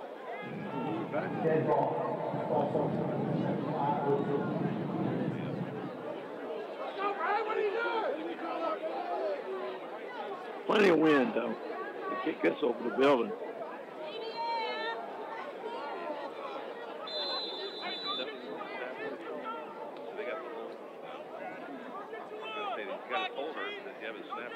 It's possible. Snap, the hole, the kick is up. Plenty of distance. It's between the uprights. No. Slide and no good. It didn't have the height it has either, so total mishit. Wow. Well, I had that went on my driver here. 2:28 to go in the half. South will get one more chance. Got it at the 20-yard line. South leads it 6-0. On a first quarter touchdown pass from Jason Wright to Bryce Yates. Wright back in the game. His first series since that first touchdown drive of 90 yards. Yeah, depending on down and distance, the way the game develops, it's going to be interesting to see if he can't earn the spot for his day. Touch pass. Off the Dabney, and a flag comes in. This one's coming back. Michael Dabney Jr. currently marked on the play. So, in an all-star game situation, it looks like the South, Gary, Tennessee, has taken the approach of, guys for series, grouping, whereas the North seems to be changing personnel every play. They're changing personnel for the play. Yeah. Instead of, two different approaches there. Both are legit. Yeah. At least 4 back. Exactly. Series. Exactly. The 2 Freeman kids and they're going to put China in the slot before it's all over with too, probably.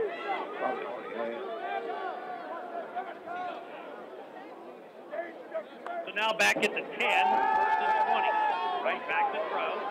Now the pocket collapses, and he is going to be hit and dropped at the 5-yard line. All right, that was partially a protection problem, but it was also a right problem. And the call was not good either. Guys were coming out of their breaks too late, Steve. You got to get in an all-star game. You got to get on that back foot. One step drop, and when you're taking the snap, you got to get on that back foot. You got to have a decision.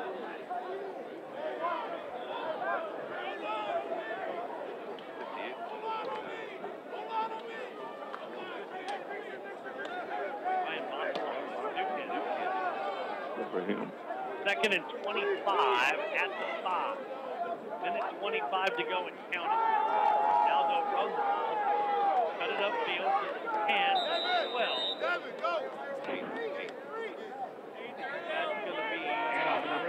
going to be Cooper Shepard from Cosby. 17-8 Pender on the tackle. Devin Henderson is checked in here. Gage Pender from Armstrong for tackle.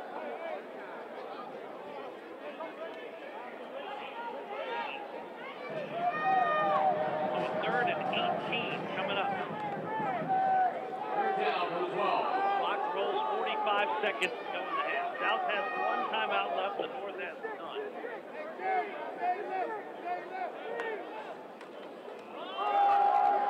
Run it here.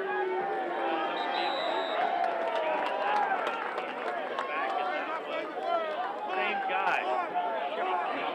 Shepard barely got that play off. Red Fox one. Tackle by number 8. Decide every fundamental way to exchange, give, take, and read on that play. That was. And the clock is going to run out on the half because the North can't stop it and force them to punt it. We have reached halftime, 6-0 in favor of the South. We have 1 first half break to get in. We'll take that now. We'll be back in 60 seconds. News Radio. We all hear the radio ads about the IRS. They tell you to be afraid, to be scared, and they try to frighten you into calling. I'm not here to do that. Tax Relief Advocates is different. TRA is here to tell you that if you owe money to the IRS, $5,000, $50,000, or $500,000, we have a solution. It doesn't matter if you're sitting in your car, at work, or with your kids. No matter where you are, call now. 800-575-6481. Don't lose hope. TRA can eliminate or reduce what you owe to the IRS. Generous programs are now available that can give you a fresh start. Our passion is taxes and helping individuals fix their IRS problems. We have over 1,000 5-star reviews on Google and an A+ with the Better Business Bureau. You don't need to be afraid of the IRS any longer. End your tax nightmare today by visiting us online at TRA.com or call 800-575-6481. That's 800-575-6481. Tax Relief Advocates. Real solutions for real people. You're listening to the high school football game of the week, brought to you in part by Funky Trinity Trophy on News Radio WRVA. Are you ready? This is going down. 6-0 at the half in favor of the North. Jason Wright, the Bright Yates, 25-yard touchdown, the only score of the game. Chris, very quickly, what do you think of the first half? Well, you start off very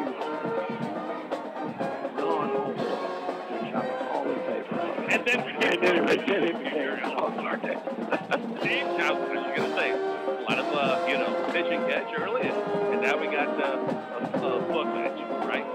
Looks like last year we had a lot of points. This year, not so much. With the politics, all sluggers ever been. Right. Okay, so got a chance to talk to Coach Mike Henderson yesterday about it in a separate way. We'll hear that next on News Radio WRVA. Hey, it's Matt, your lead filter trusted pro. Gutters are an often neglected part of the home. They're also one of the most important.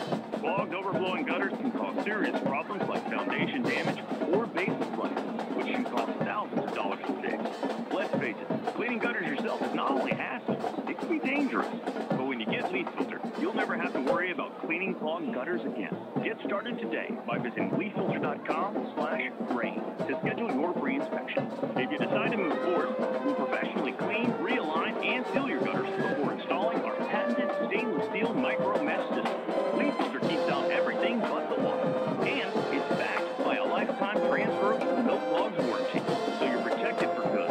We're in your neighborhood and ready to help. Visit Leaf Filter today for a free inspection and estimate, and you could save up to 30%. Visit leaffilter.com/rain. That's leaffilter.com/rain. We all hear the radio ads about the IRS. They tell you to be afraid, scared, and they try to frighten you into calm. I'm not here to do that. Tax Relief Advocate is different. TRA is here to tell you that if you owe money to the IRS, whether it's $5,000, $50,000, or $500,000, we have a solution. It doesn't matter if you're sitting in your car, at work, or with your kids. No matter where you are, call now. 800-575-6481. Don't lose hope. TRA can eliminate or reduce what you owe to the IRS. Generous programs are now available that can give you a fresh start. Our passion is taxes and helping individuals fix their IRS problems. We have over 1,000 5-star reviews on Google and an A+ with the Better Business Bureau. You don't need to be afraid of the IRS any longer. End your tax nightmare today by visiting us online at PRA.com or call 800-575-6481. That's 800-575-6481. Tax Relief Advocate. Real solutions for real people. You'll want to stay close for the very latest. A lot of bad things are happening. News Radio 1140 WRVA and on 96.1 FM. You're listening to the high school football game of the week on News Radio WRVA. Halftime of our Universal High School football game of the week, the Big River Rivalry All-Star Game. Now, news broke earlier this week from Powhatan, where Coach Mike Henderson announced his retirement. I got a chance to visit with Henderson on Friday. Here's that conversation.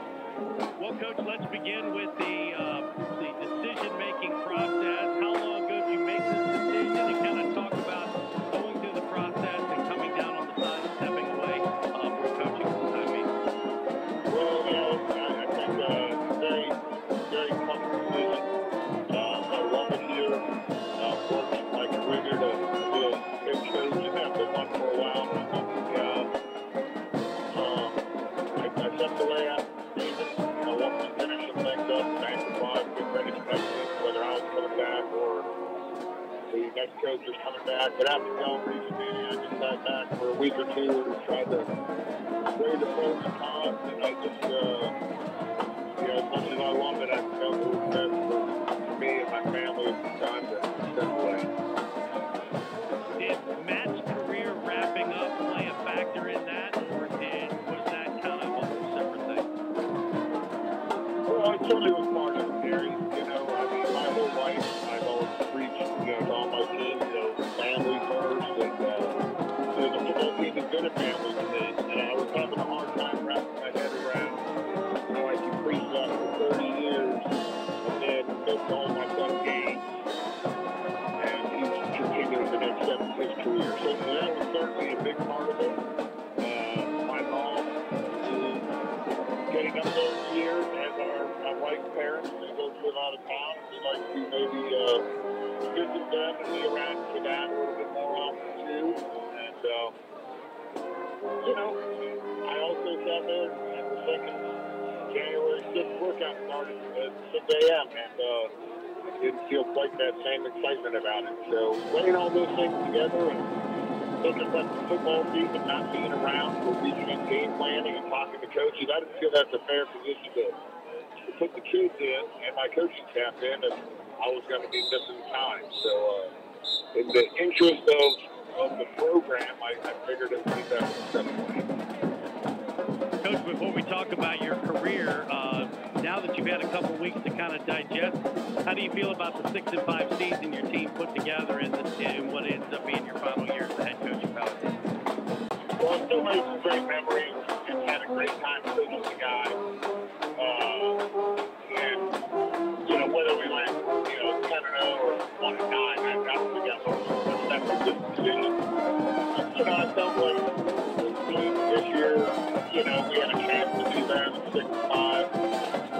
We just never really could put together 4 quarters in the same game. I felt we had moments in every game, no matter who we played, that we showed when we clicked on all cylinders, we could compete with anybody. We just had a hard time staying at 48 minutes.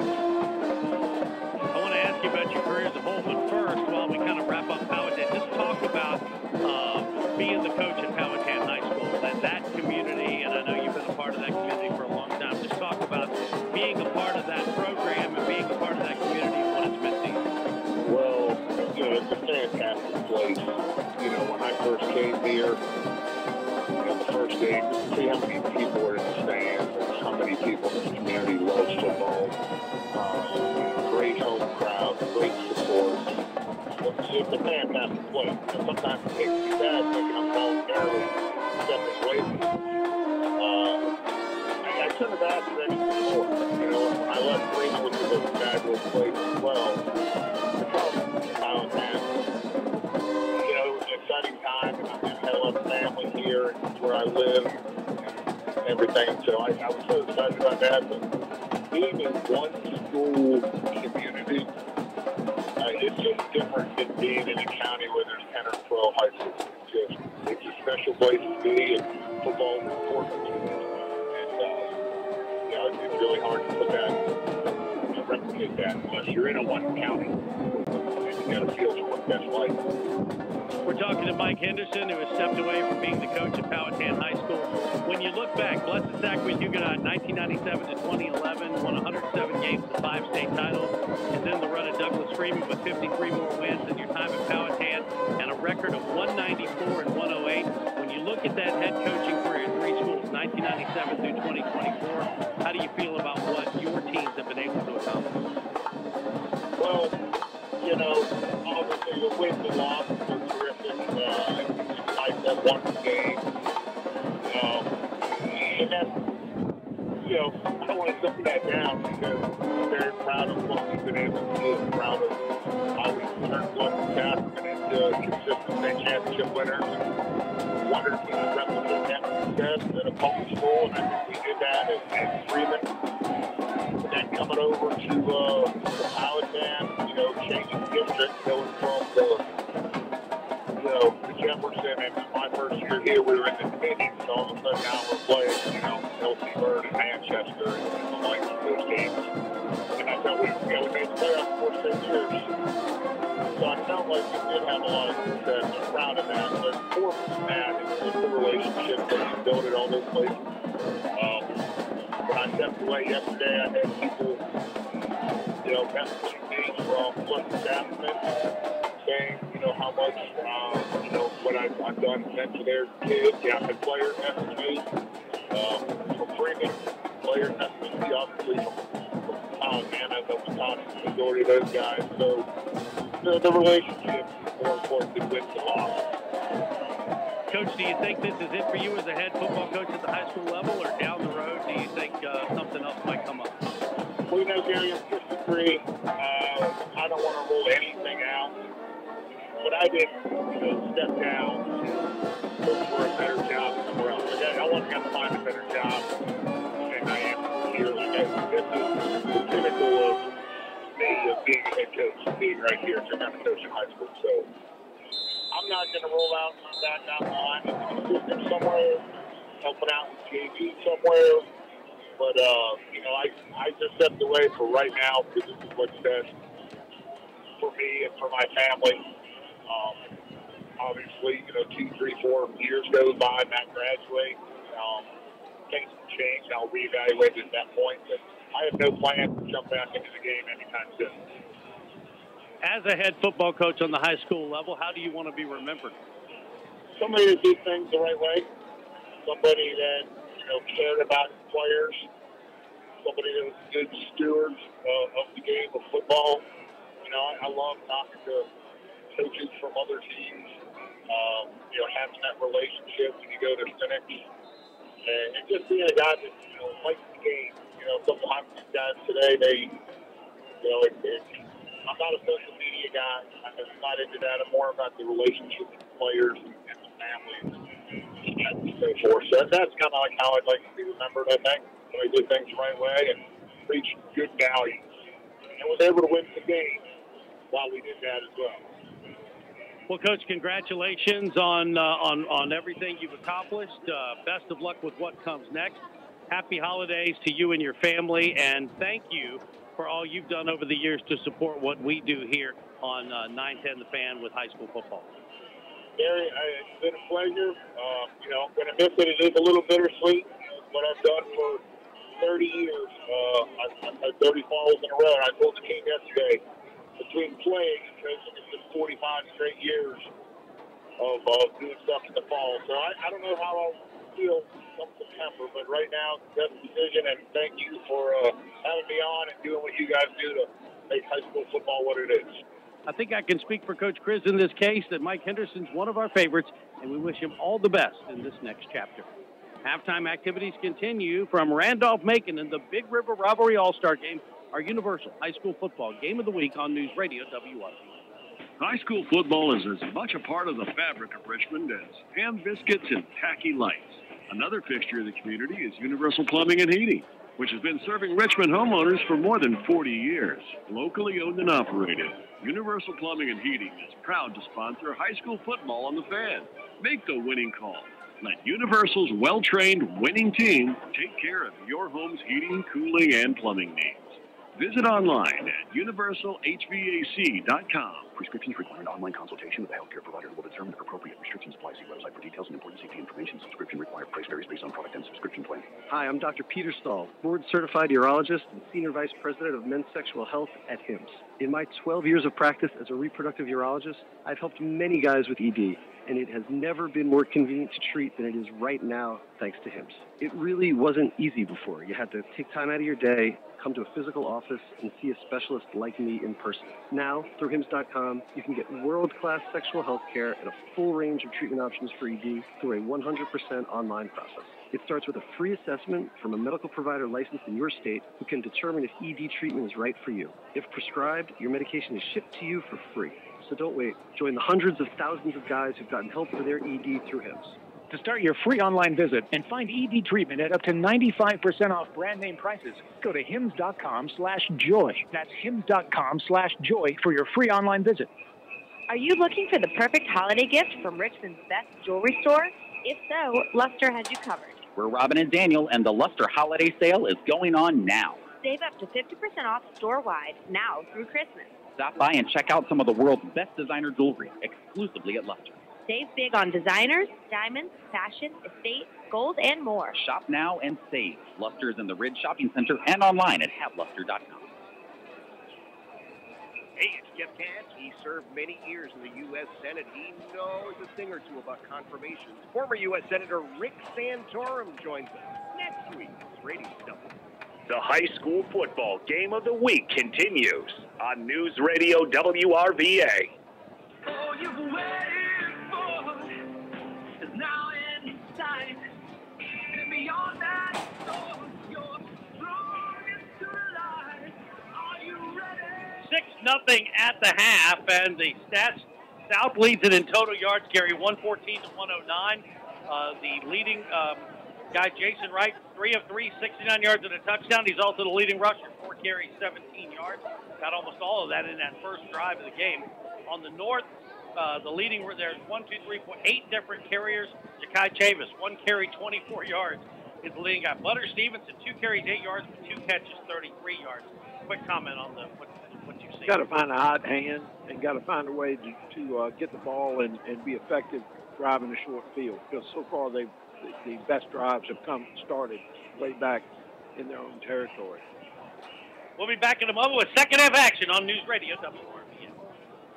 It's one of the most storied names in Richmond high school football. Bunky Trinity Trophies has been a constant in RVA now for 56 years and has honored the top players from the game of the week since it began 31 years ago. Just like their dad, the legendary Bunky Trinity, Chris and Lee and all the folks there have long been steadfast supporters of high school football and the local sports community as a whole. You see their trophies, plaques, and awards all over town because everyone knows a banquet without Bunky Trinity Trophies is just another meal. Bunky Trinity Trophies, 12 East Gray Street along historic Linden Road. Tired of your old deck, splinters, staining, replacing warped and rotten wood? Call the deck experts at Smallwood Renovations. For nearly 30 years, Smallwood Renovations has been Central Virginia's go-to crew for home exteriors and Richmond's Trex composite decking experts. Save 40% off your Trex decking installation with no payments or interest for 12 months, but only through December 31st. You don't want to miss this incredible offer. Call or go to smallwoodrenovations.com for a free estimate today. Smallwood Renovations, the exterior experts. Hey, it's Jeff Katz for my friends at Lucky Road Run Shop. Are you looking for the hard-to-find gift for that special someone? Well, kids need new running shoes for the new year. Jeff and Desiree, the owners of Lucky Road Run Shop, invite you to check out their huge selection of running shoes from brands that you love. Aces, Brooks, Hoka, and more. The staff is super friendly, and they're going to take the time to get you into the right pair of shoes. Gift cards available for purchase. You can find them all over town in Midlothian, Carytown, Willow Lawn, and now open in Short Pump online at LuckyRoadRunShop.com. In Virginia Beach, our locals live the life every day. In fact, we can't wait to share our way of life with new friends. It's no secret that we are known as one of the happiest communities in the country. Virginia Beach is a friendly hug, a warm handshake, a hearty laugh, and a healthy dose of the unexpected. The art of living a life starts by connecting with what matters most, happiness. When you visit, you will realize that happiness is a real place, and that it is here in Virginia Beach. It's the news I need. I can check in throughout the day. I can just have it on all day. Download the Odyssey app and listen anywhere with News Radio WRVA. You're listening to the high school football game of the week, brought to you in part by Bunky Trinity Trophies on News Radio WRVA. Get yourself fired up, this is going down.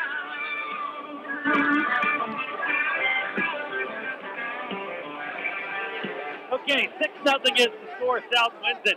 Hey, Gary, I want to, Steve, forgive us for a second. I want you to be a part of this, but Gary, let's bring in Stump for a minute. Stump's been our on-site guy this year, wrapping up his first year, and I just want to give you the chance to agree with me and thank him publicly for all the great work he did. Man, he's come a long way, and he's going to watch a lot of scoreboard shows, so he can come up with all these the major things you can say. And but no, he's been fun. He's got this quiet professionalism about him that I know is going to take him a long. I still remember how he got all serious.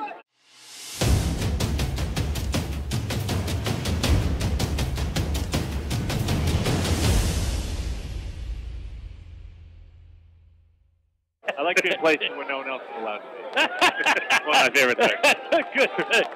So, yes, he's learned all about the 804 landscape. We're going to get you in the sound room or film room somewhere really quickly if we can. Later on in life, that's called the dog.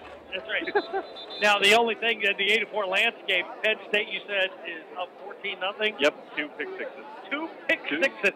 So the Penn State defense 14, all other groups nothing. It's basically what we've got there so far. So great job. Just wanted to give you a chance to pipe in about being a part of the team. Yeah, I mean, thank you all very much. I very much appreciate being taken on this journey. What did you learn? I mean, I don't. I learned a lot of stuff. I learned a really bad impromptu. You learned to put up with you. Exactly. I put up with words. Thanks. I'm better than blank. That's right. Insert name here. Anyway, well, I just wanted to bring you on real quick and say we appreciate you. I appreciate y'all. So anyway, so that's Stubb. Stubb has been very happy not to have his mic on today. You can keep that on if you want to or whatever. I don't have a lot of room. we'll turn that off and okay, what do you guys look for in the second half, Steve? Well, like Coach Chris said, I mean, I think they've got to set it up where they've where the North team's got to. Go ahead, take it from here. North team's got to finish. They've been to the red zone multiple times. They have. They got to cash in. And I just hope both of them have settled in on who they want to play in, because that's causing a bunch of problems. That's what I was trying to say. Like you said, I mean, how many guys carry the ball for the North in the first half? 8. You know, so they probably need to tone it down a bit. Everybody's getting a trophy anyway. Well, that's true. From the 10-yard line. 20.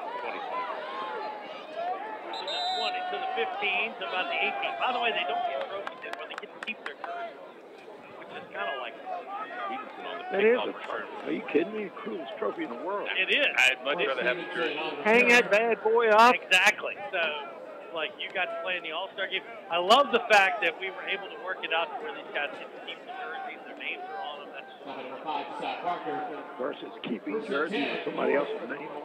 Or nobody's name. That's right. Or nobody's name on. Where'd you get that? Oh, it's just okay, so we will begin the second half. It looks like Winston will be back in at quarterback. Looks like Ja'Kai Tabyus back there with it. 3-3. Something you don't see every day. Jonathan back in the game. It's a lot back. And Tabyus will get it on first down. Gets across the 20 to the 21, and that's about it. All right. Jeremy Pruitt needs to keep him in the backfield. In my mind. Because for more than one reason. He's calling the plays, too. And so just take advantage of that, the comfort level there. Haven't seen a lot of I was going to say that he's been in there, but he hadn't really touched the ball. Tabyus gets 3.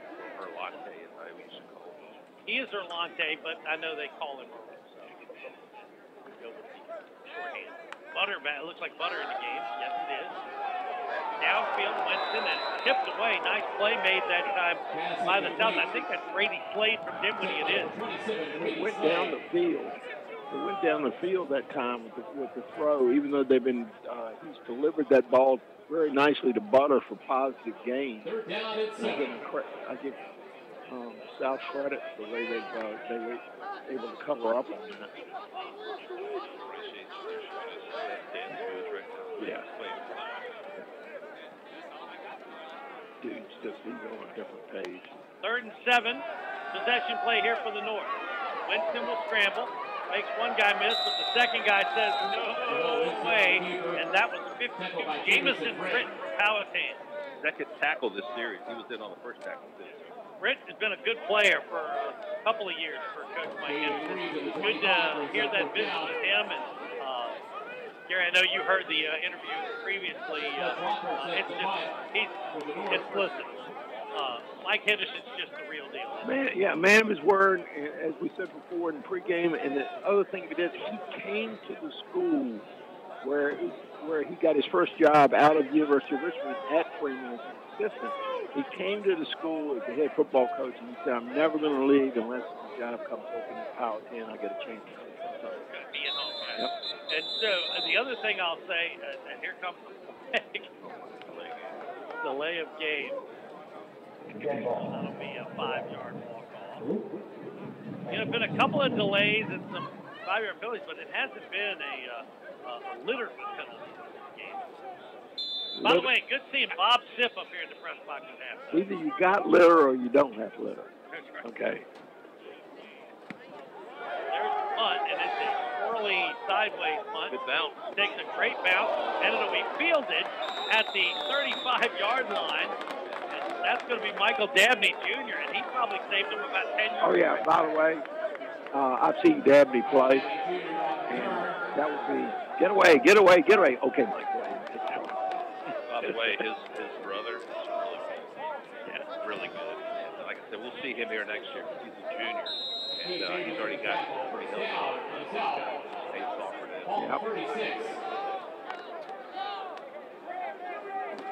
I saw a transfer note on Instagram. Here, I want to share with you. All right. Can't remember. I got to remember his name, and then I'll tell you. Right on a quick slant on first down, and that's going to go complete. I believe that's Johnson that time. I like the stability.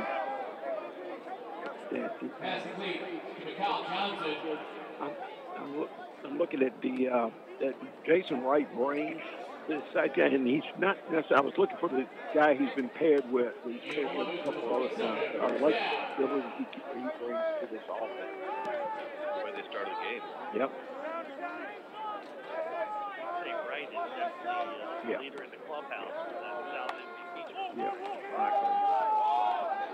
Fake handoff, quarterback keeper on cue. to the 50, to the 45. Boy, he got stroked at the end of it. You know it's a good fake when the running back go in the opposite direction, goes 3 steps, and then realizes he didn't have the ball. That was a great fake. They'll give him 8, 2nd and 2 coming up. 6-0 South. First possession of the game, they drove 90 yards and scored. No one has scored since. Big River Rivalry All-Star game, north of the river against south of the river. The celebration of it. Run it on jump, fake. They'll run it. And this time, it's the other number 4, Bryce Yates. And that, my friend, is good on good right there. And that was the classic RPO, the old. Their flag. Yep, near side, right at the 40. The old bang 8 right there. An eligible receiver downfield. Because it was an RPO. Gotta ignore that stuff. You can't let the rules get in the way of a good offensive play. When Scott's ready to get the ball, he's like, come on, guys. But I knew it had to be an RPO because you had your tight end coming around that time on the traps and the counter play. And he just saw an open alley. Great throw, great catch. Scott's still in there. He's ready to carry the ball. He's going to get it this time. He does get it. Gets a couple. About it. Owen Scott from James River. He is just a little boy. 5'8". Got 2, 3rd and 5 coming up. I'm thinking 4 down territory right here. What do you think, guys? Punting into the wind? The wind's still in their face. So it's an all-star game. Why not? Yeah. It's a good crowd. It filled in nicely over there on the visitor side, and I just peeked down below, and a lot of parents and family and friends are here today. Been very consistent. They're looking to throw, and it's going to be dropped. Looking for Yates over there. That was a design pass that time. Fred Sneak has chosen to ignore us. And if you don't think I don't keep receipts till next season. Gary, the kid from TJ that we like so much, I think he's #3 that kind of was like the second guy that made plays for Gary, is transferring from TJ to Malik Ford. So it begins. Punt is a low line drive, takes a good bounce for the north. That'll be down to the 23-yard line. So there was an exchange of punts. And we return to further action. We're just 2 old guys trying to stay relevant by using 1960 references. By the way, did you know that, you probably know this, probably looked at this, the name of Tennessee's press box at their baseball stadium? The name of the press box at University of Tennessee? Aha! Is it really? Yeah. Based on what? He was the voice of the Volunteers way back then. Oh, wow. So the North begins at the 23. Winston in there again.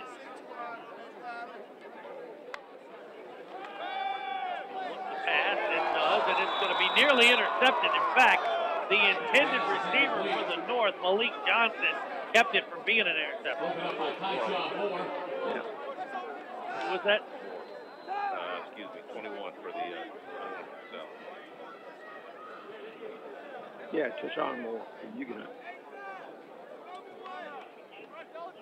So they're announcing high school transfers? Well, the kid announced it on his Instagram.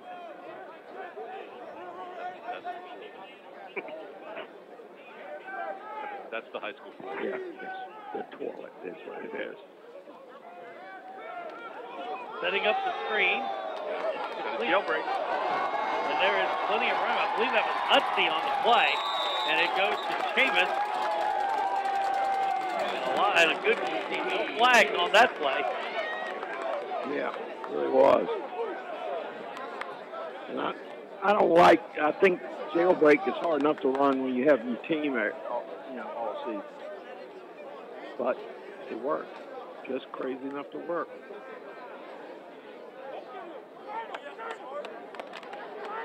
A 29-yard first down.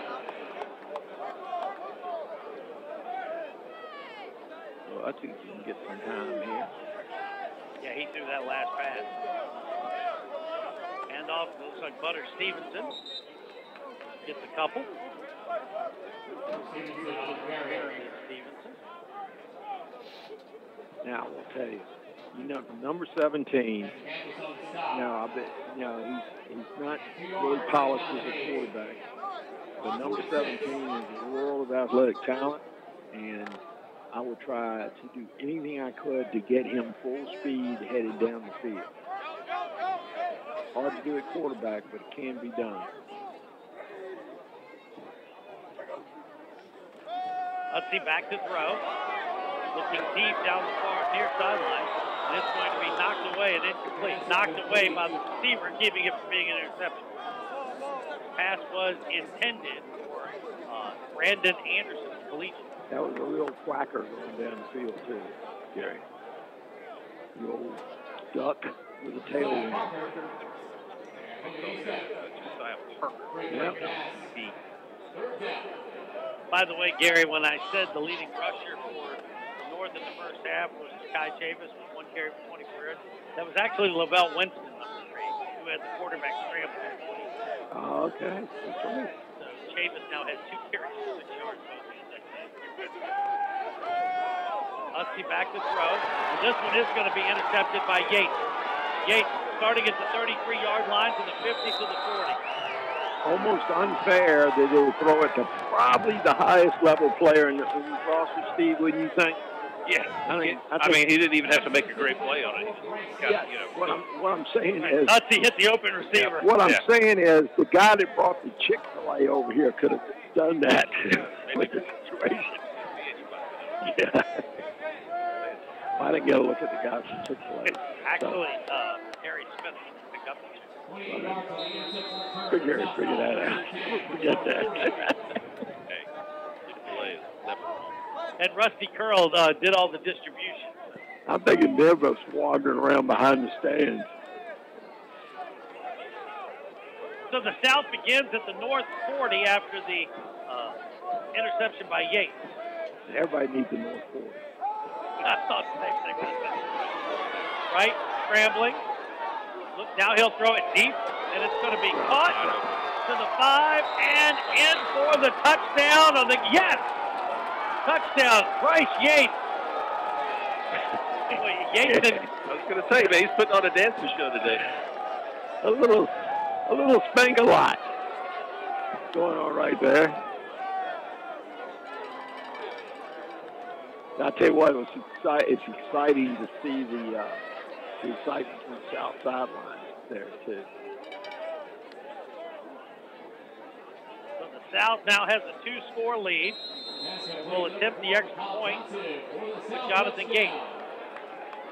Number 88, Jonathan Gates to attempt the extra Everybody point. all set. So for the second time today, right to Yates. This time, the extra point is good. 13-0 South. We'll take time out on News Radio WRVA. Locally owned Appliances on Lakeside is a proud sponsor of area high school football, and you'll score big when you shop at Appliances on Lakeside. Our knowledgeable appliance team can help you decide which quality appliance can best fit your needs and tastes. Come see the latest ranges, refrigerators, dishwashers, microwaves, washer-dryer combos, grills, and beverage centers. Visit us at appliancesonlakeside.com or in person at 5418 Lakeside Avenue. I've been driving for 61 years. I've been driving for 74 years. I love the freedom that driving gives me. Driving allows me to go to the doctor's offices. How I get around, how I run errands, how I see my family. Driving is a way of life. It's how we stay both independent and connected. That's why Virginia Grand Driver is here to provide resources on how to stay safe on the road as you age. We're all on this road together, and Virginia Grand Driver is here to help you get there safely. Visit granddriver.net to learn more. You're listening to the high school football game of the week on News Radio WRVA. Westbrook Honda drive summary, 1 play, 40 yards, 12 seconds, right to Yates, 40-yard touchdown, PAT good, and it is a 13-0 South lead. Drive summary brought to you by Westbrook Honda, Central Virginia's #1 Honda dealer. Why in the world did you buy it? Hey, by the way, earlier when we gave scores, that's the 804 Landscape, brought to you by Landscape Supply Incorporated. Great place for the do-it-yourselfer. Don't get lost in the big box scores. Go there. They have guys that can really help you make your yard the envy of the neighborhood. Landscape Supply, VA.com. Kickoff by Gates goes into the end zone against the wind. Yeah, oh, by the way, yeah, the thing is, Old Glory's still in the breeze, too. Back into the wind and no small feat Today, I don't think the boys, the kickoff guys, showed up on either team, but the kickoff return teams have less than distinguished themselves. He's back in there.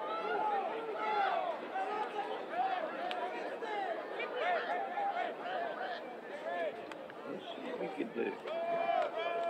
Winston hands off to Butter Stevenson.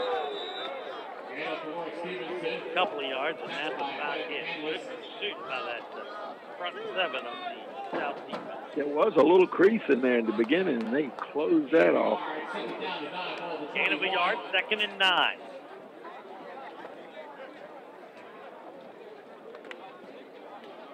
Jameson. 5:45 to go, third quarter.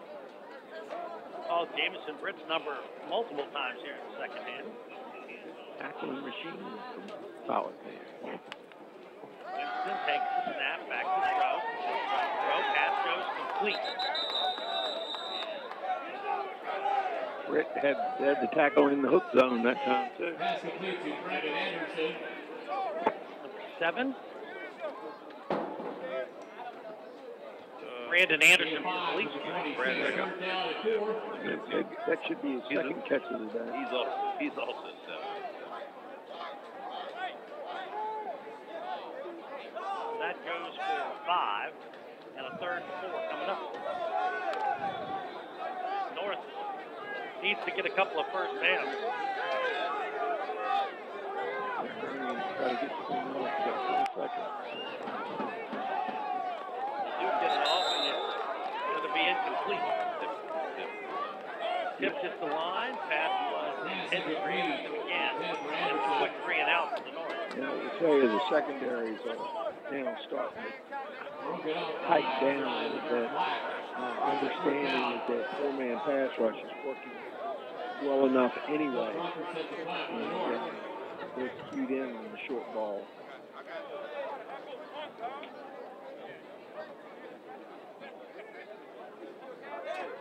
I like spreading them out like this, though, with this no pass rush. Front rush, it makes no sense to do it any other way. So a good kick that time by Drucker, and a fair catch called for and executed at the 32-yard line. So the South will take over with 4:37 to go third quarter, and now up 13-0. We'll see who's in at quarterback. Number 9.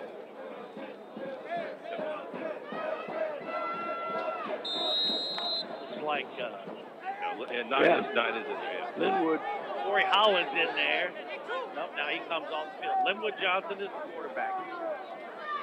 That Dabney in the black field with him? Yep. Johnson calls out the signal. He'll give it to Dabney on first down. Dabney gets running from 35 to the 38, and there he's dropped. Nice open field for Rashad Cherry.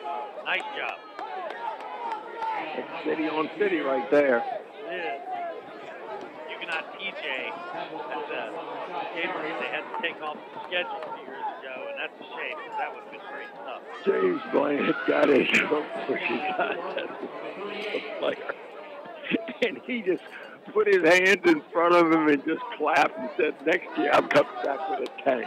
Because he's going to West Point. So. Second down and 4. Give it to Dabney again. And a good job off the edge. See who that was making the play from the north. That was Jackson Hall from Benedictine. Great play by Hall that time. Yeah. Loss of a yard, and 3rd and 3 coming up. North needs someone to make a play to ignite this team. Yeah. South has had the better of it so far. Yeah. This is the classic all-star wallow. When you wallow in, you don't have, you're running short on solutions. Johnson back to throw. Buys some time by moving the pocket and completes it. That time to Johnson. And a first down. You mean Johnson to Johnson? Yes. Every pass goes to a number 4. It's just is it Yates or is it Johnson? Or number 3. I will tell you, Gary, that was the one short route that they had, but they ran off the coverage, with the rest of the pass formation. It worked very well. They had the running element available too. 17 yards on the pitch and catch and a first and 10 to the 46. Now give it to Dabney. And gain of just a couple. Nice play that time interior. See if we can catch you. That's Henderson. Yep, that's definitely Devin Henderson. Yeah. And let me tell you something. That was whatever the call was. It had nothing to do with that defense. That had Ryland's defense written all over because they motioned away from his spot, and he just came off the edge, and they probably could have called him for a blitz.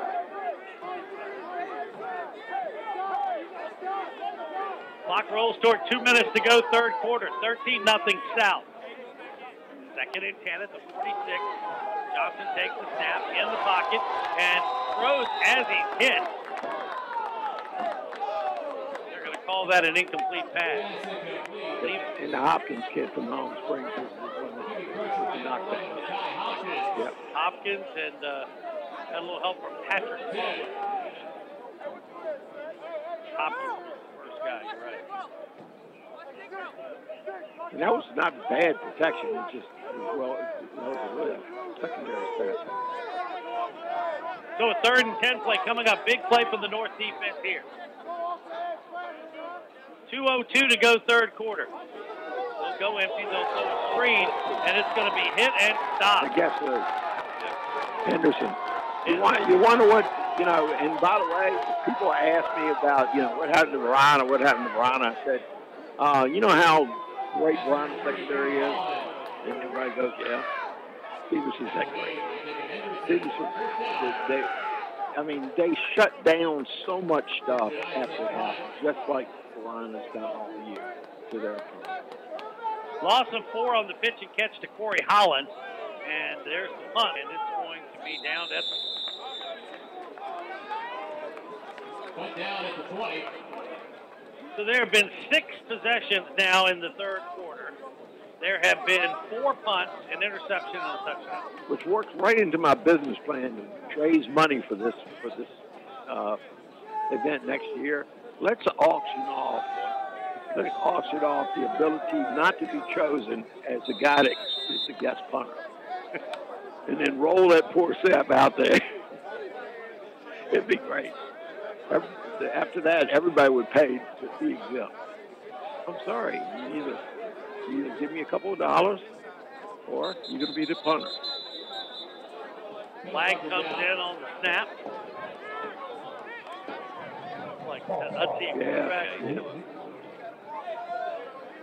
I don't know how many practices he came to because he is probably well into preparation for wrestling season, probably in wrestling season. So 1st and 15, back at the 15 after the 5-yard walk-off. where we got that high school transfers, we know of one as well.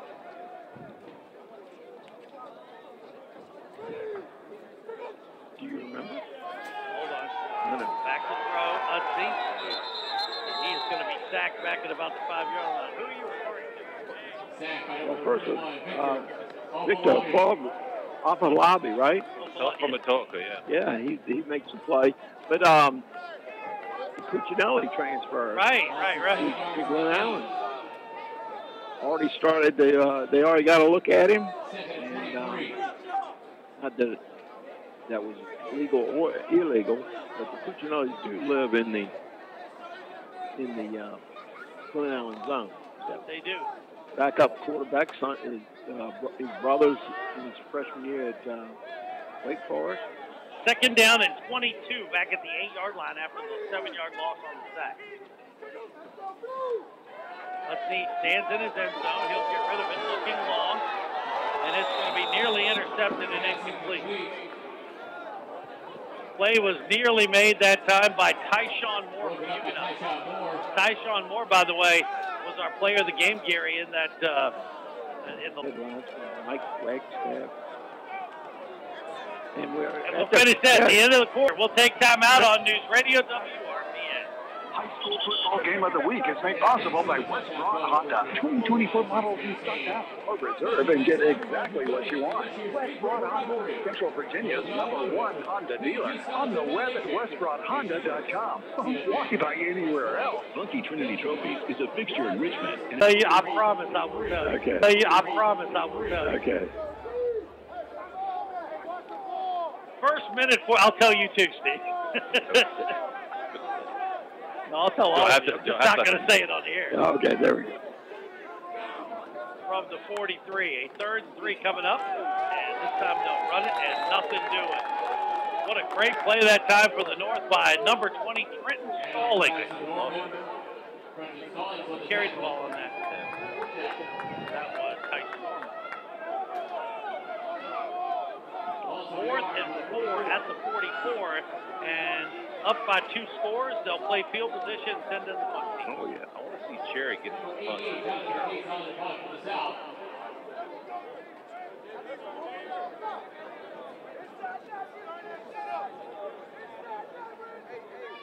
Yeah, Cherry's been a little underutilized.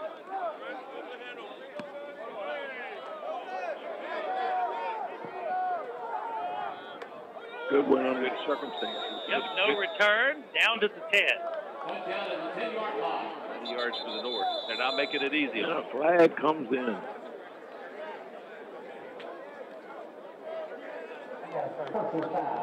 Personal foul.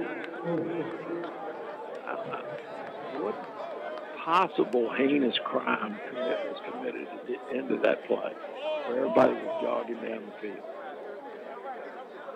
No telling. In an all-star game, a beheading would be something you'd call. They're going to call it a legal snap.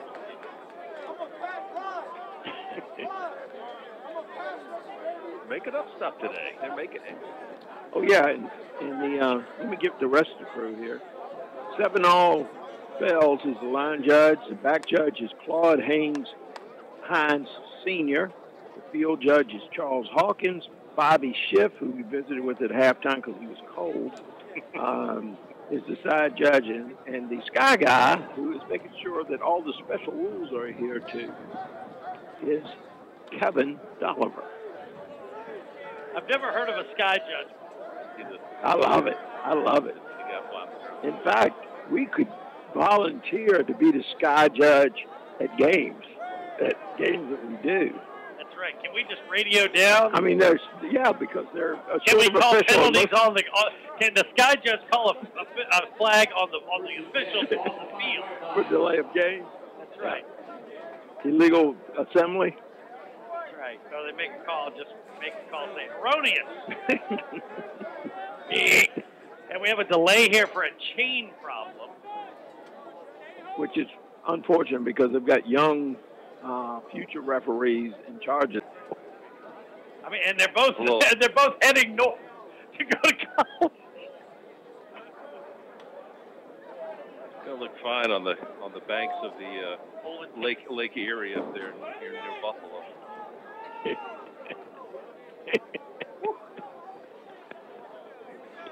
So the chains are still getting fixed. And now we are, I think, ready to go. From the 5, first it's Cherry in at quarterback, and that means a keeper. And stoppage and a false start. It's going to cost him 2.5. The good news is the chain is now fully extended, so we can rejoice in that. So first and 12.5 coming up. I'll tell you what, I'm surprised that stuff doesn't happen more often. Once you get a chain messed up, yeah, it's hard to get it it's hard to get it fixed. I know.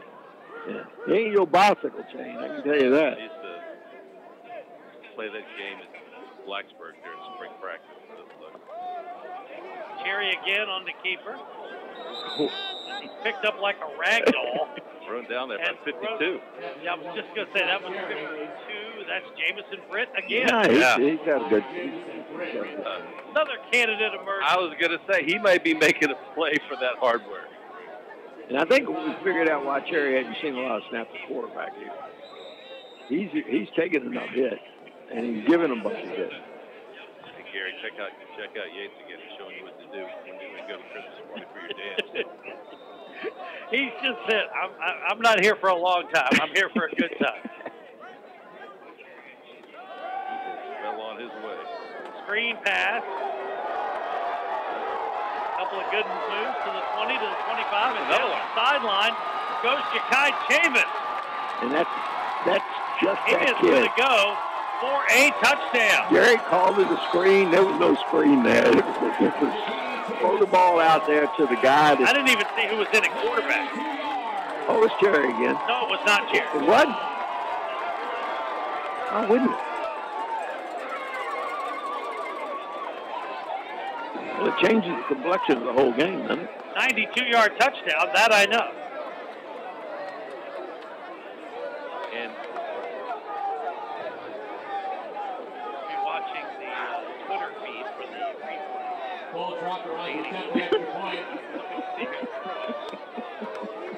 It might have been Huckeeve. Not sure. But the extra point, nonetheless, carried to be tried by Cole Crocker. It was Cherry. They're giving him, he's got about 3 high fives in the last 15 Okay, seconds. then you're probably right. I just didn't remember anything. High snap on the extra point operation, but it's handled well, and it's good. 13-7, we got a game. Timeout, News Radio WR. High school football is as much a part of the fabric of Richmond as ham biscuits and tacky lights. Another fixture of the community is Universal Plumbing and Heating, which has been serving Richmond homeowners for more than 40 years.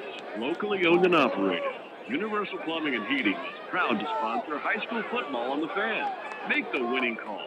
Let Universal's well-trained winning team take care of your home's heating, cooling, and plumbing needs. Visit online at universalhvac.com. High school football game of the week is made possible by West Broad Honda. 2024 models in stock now. Or reserve and get exactly what you want. West Broad Honda, Central Virginia's #1 Honda dealer. On the web at westbroadhonda.com. Why buy anywhere else? A refrigerator with Wi-Fi? What a world! Hey, it's John Reed. Tradition meets technology and appliances on Lakeside. I've been Ryko legend for 70 years. Let Tammy and Paul show you the latest top brand appliances that can save you time and money. Appliances on Lakeside.com. WRVA Richmond and WTVR HDC Richmond. Live from the Hadid Mercer Studio. This is News Radio WRVA. Always live on the Free Odyssey app. You're listening to the high school football game of the week, brought to you in part by Bungie Trinity Trophies on News Radio WRVA. Get yourself fired up. This is going down. West Broad Honda drive summary, 2 plays, 95 yards, buck 1 off the clock, 61 seconds. It was a 92-yard touchdown. Cherry to Chavis, TJ to Armstrong, and a 13-7 game now is the score, back to a 1-score game. There's peace in the valley as the city schools come together for a collaboration and all-star game, and I'm going to say maybe the first time that's happened.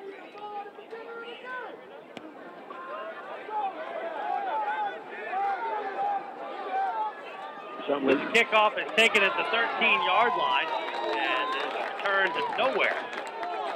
That's what happens when you watch it land, and then it has hang time on the bounce. Michael Dabney Jr. on the return. All right. How much time on the clock, Gary? 9:04. I think the clock is slow. I don't feel sorry. Jason Rice back in. South ball, 1st and 10 from the 17. South.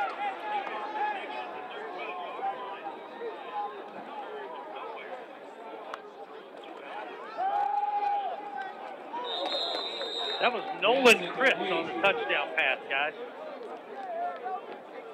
Chris came in, huh? Johnson. Really? Yeah. We have video proof to Okay. confirm. Well, Cherry's so good, he's getting. But I saw Chris standing on the sideline over here a minute ago. Him and Nana. Hey. So that was an incomplete pass on the first one? Yes. Yeah. Oh, better look to a replay. 13-7 South. Right back to throw. Out of the pocket, gets rid of it just as he's about to go down and incomplete. Pressure that time. Let's see who that was. 40 for the North. That's Nick Christian from Hermitage. Outstanding defensive end. Third down and 10. I got a 3rd and 10 right here with the team trailing. Want to get their hands on the ball again. Okay, that's not. What if I told you I still don't know who that was? I keep watching the replay. It doesn't look like number 11. Okay. I retweeted it. So how you doing? And now another incomplete pass by Wright, so a 3-and-out for the South. It's interesting here. The North very, very excited about playing Casadante on the sidelines. Number 38, Christian Knight on the punt for the South.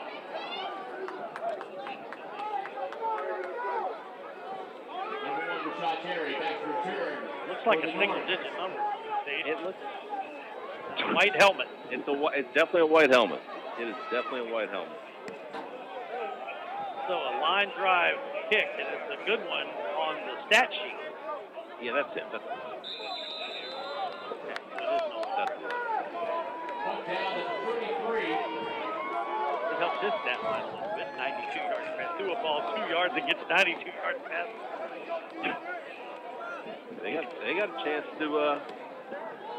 So 8:36 to go. Take the lead here. Oh, yeah. Hunt down to the 33-yard line. Want to thank the folks at Universal Heating, Cooling, Plumbing for their support of high school football all season long. Serving the Metro with distinction. Whether it's heating, cooling, or plumbing that you need help with, they got you covered in top flight way. They take care of Casa de Chris. They'll take care of yours.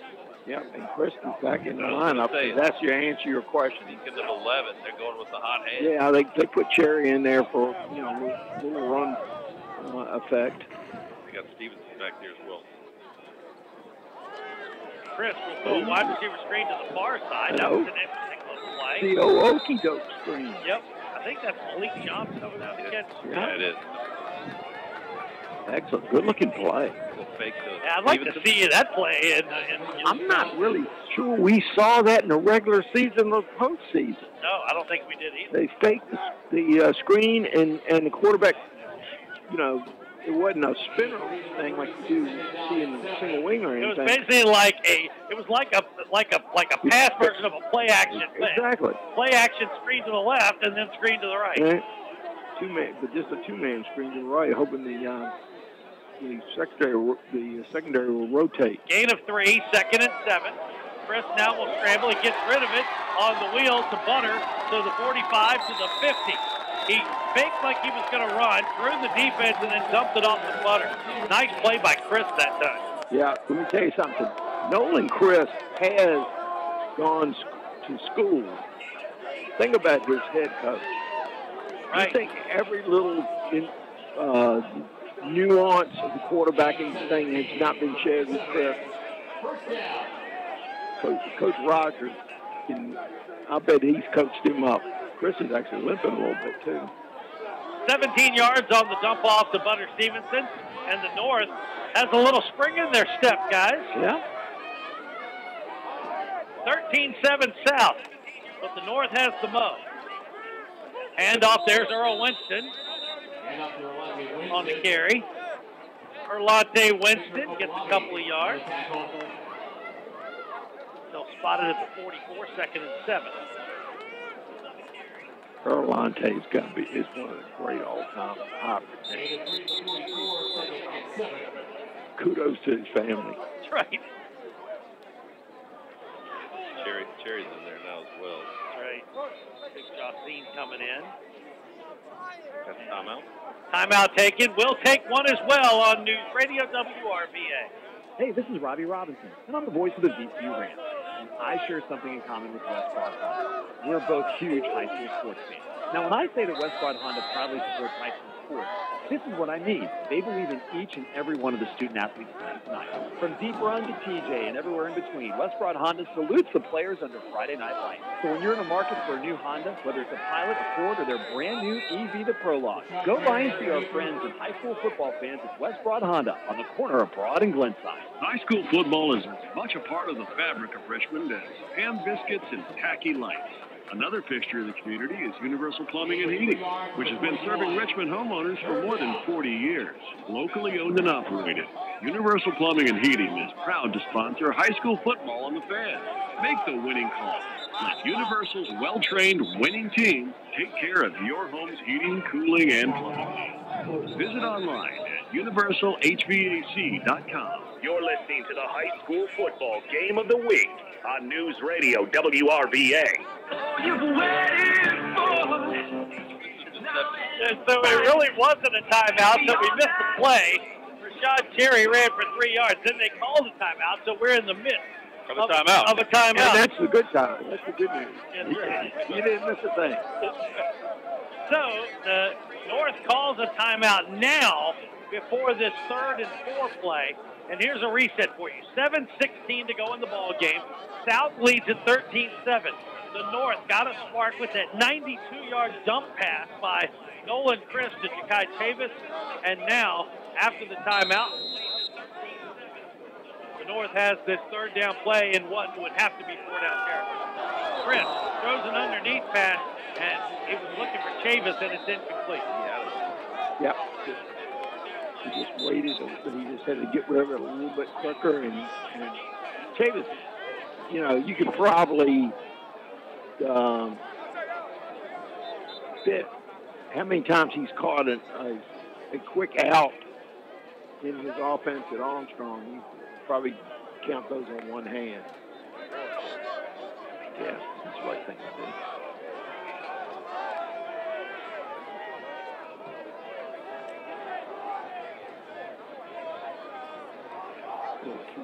Formation here. So the 4th down play, Chris calls the signal, trying to draw him offside. Now he'll throw it, and it's high, but it's caught by Tabyus. He climbed over it. They went to the same play, and it was a terrible throw. This Tabyus is like, I'm catching this pass. Moves the chains, 1st down North. And he out-jumped the defender. Deshaun Moore, the cornerback from Huckeeve, he out-jumped him and make that play. Cherry in a quarterback indeed. He'll take the direct snap and will get a couple. That's about it. I think they're pretty determined, you know, and so that confirms what we were talking about on the goal line, Gary, when we did not realize Chris was in for that little short catch and run that became a long catch and run. And so that's a package they put in. Kudos to the coaching staff. No gain, 2nd and 10. Chris, is that Butter? I think it's Butter in the backfield. Yep. Chris looking to throw. He'll scramble, get a couple of yards. get back to the line of scrimmage plus maybe one, and it's going to be third and long. Yeah, it was important not to get behind the chains. And so he bought a couple of yards there. It could come in handy. Third and 10. Actually, spotted at the line of scrimmage, so a 3rd and 10 coming up. Clock melting away. 5:20 to go. 13-7 in favor of the South. North trying to keep it going. They'll need 10 here on 3rd down. Butter is the running back. Chris the quarterback. Back to throw. Has time. Now he'll throw it in the middle. Oh, a big hit. That's going to be a flag, though. And they're going to call targeting that. It was delivered by, I think that was Josiah Parker of L.C. Bird. They're going to call a hit on a defenseless receiver. That was Tabyus on the intended pass. Tabyus is slow to get up. The upshot is this is going to be a fresh set of downs for the North. Greater concern is Tabyus has been the MVP of this team clearly in the second half.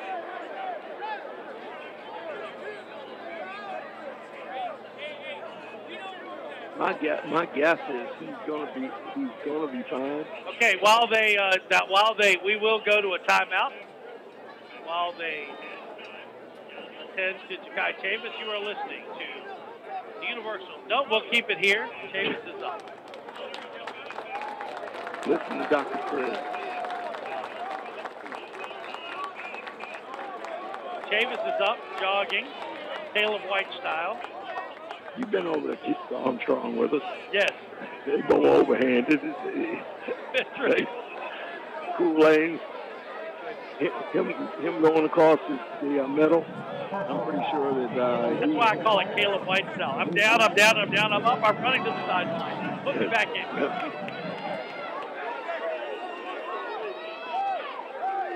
Yeah, White pushed to go back in last week and really had to.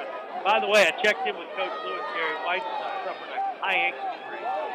No damage. Right. He'll be okay. Right. A little bit of rest, which is nice. I got a feeling he's a basketball player too, don't you? Maybe not. Right now he's not. Well, that's true. Okay, after the 15-yard walk-off, fresh set of downs for the North at the 18-yard line. Chris will hand it off to Butter on 1st down. Butter makes one guy miss. Gets to the 15, down to about the 12. Good patient run that time. Josiah Parker pushed him out. And I guarantee you, Gary, that is a wing to the left side and a wide slot to the other side. And you do not see formations like that in All-Star games. And they did it for that inside, pin and pull and a straight handoff. And Butter was born to run that play, and I guarantee you Kevin Thomas employed that play at Freeman as well. Hey, both number 4s are in the game. And Cherry's in at quarterback. Cherry will keep it. He'll get inside the 10. Cherry on the See where they spot it. I think it's going to be 3rd and short. Hey. Very short. So our kid from Caroline was the lead blocker that time. He looked like he is signed up to run. So he didn't block him, but Cherry hit one hole to his outside. Caroline carries the ball 42 times a game. There he goes. Cherry on the keeper again moves the chain. Now we have a 1st and goal for the North. And with 4:24 to go, this game is in play. Cherry in there. Yeah, I think no, they don't. Well, they don't. No, here we go. Go back and forth. Yeah, just go back and forth. I agree with you. I thought they were going to just run him again. 1st and goal at the 7. Oh, he won't have time to get it done to work. Chris is the quarterback. Butter is the running back. 2 receivers, both to the left. Butter gets the call. Somebody gets a hold of his jersey, and he carries that guy with him down to about the 5. I mean, he really does have a lot of pop, doesn't he? And the clock melts to 3:40 to go. Now, if the Cherry in the backfield, good time to slip out a tight end or slot back down the field and just let him couple of jab steps, and then one final guy in the So it's cherry and butter. look for the wing on the other side. The cherry butter back. You got a cooking show.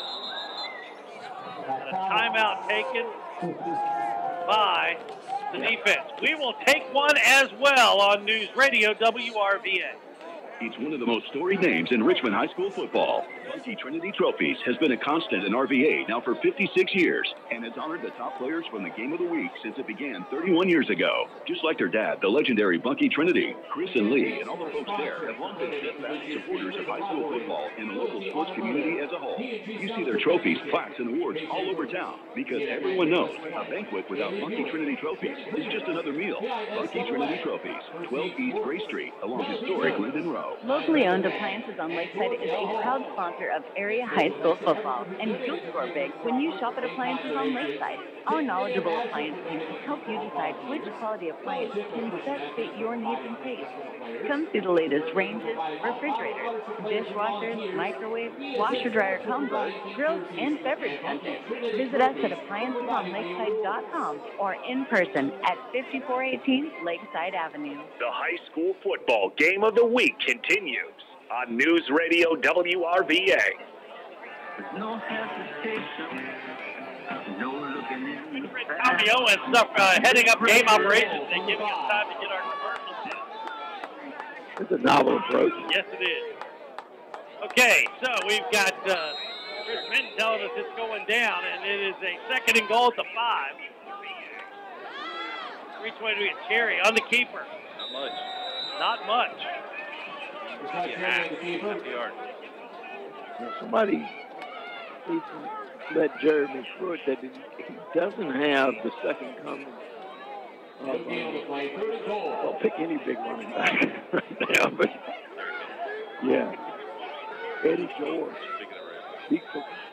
As Kenny Stein would say, built for power and speed.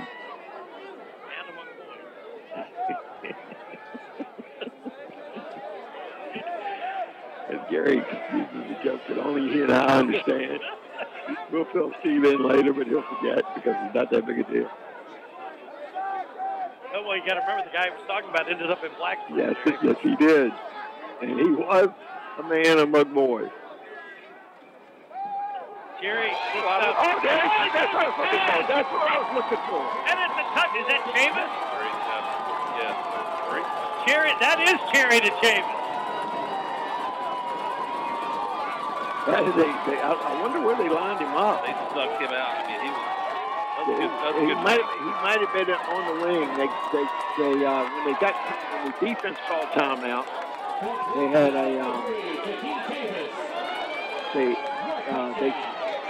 one of the things that concerned them was they running that tight wing to the other side, like I was talking about. It's so unusual, and this will untie the game. Old Drucker, high snap, gets it off, and it is going to be no good.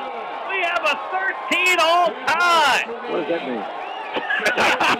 We'll be back in a moment on News Radio WRVA.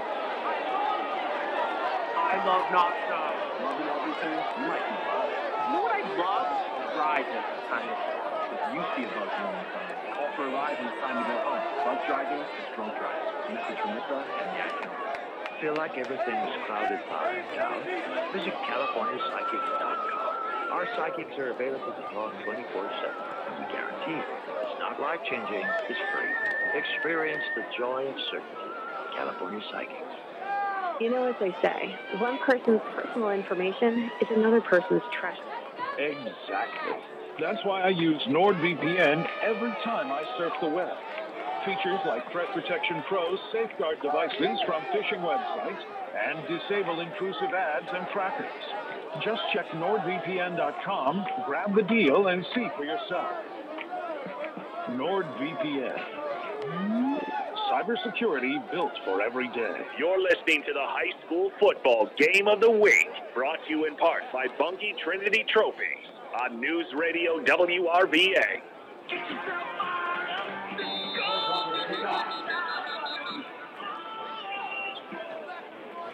Westbrook Honda Drive summary. Listen to this one, guys. 14 plays, 67 yards, 6:10 off the clock. 5-yard touchdown pass from Cherry to Chavis, and X point no good, 13 all tie. Drive summary brought to you by West Broad Honda. High short kick going to be taken at the 12-yard line.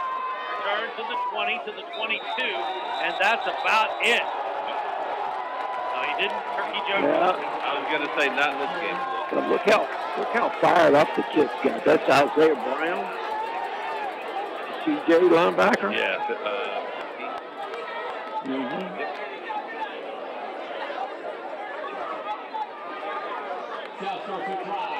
20 on the clock, guys. We got South begins at 23. As soon as they're going to put the game out, I assume with Jason Wright's hands, and they do. South has got the wind at its back, and Jonathan Gates is very capable. Field goal is in play here. That could have been Montrell James from Back to throw on first down. Pass goes complete. Not a lot of business had there. A yard, maybe, to Dabney. Pass complete to Michael Dabney Jr. Stallings on the stop. Yeah, Stallings, the linebacker. Second down and 8, ball at the 25. You get some guys in there that had some rest. Hadn't played a whole lot. Which, you know, if they're good players, that's advantage defense. Right back to throw. Pass. That's complete. I think that's the kid from Manchester, Phillips. It is Brandon Phillips. Pass complete to number 87, Brandon Phillips. Number 8 for Penalty marker down. Gavin, Gallivan. Put an extra head on the at the end of the tackle. You cannot roll on top of the head of a player with your head.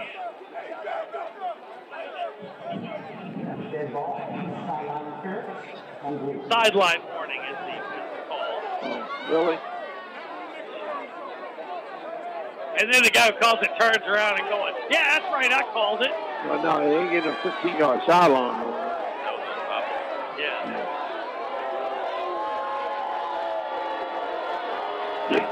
That was a tackle. Hey, the coaching staff and the officials are making contact with each other. Throw that ball. That was to 87.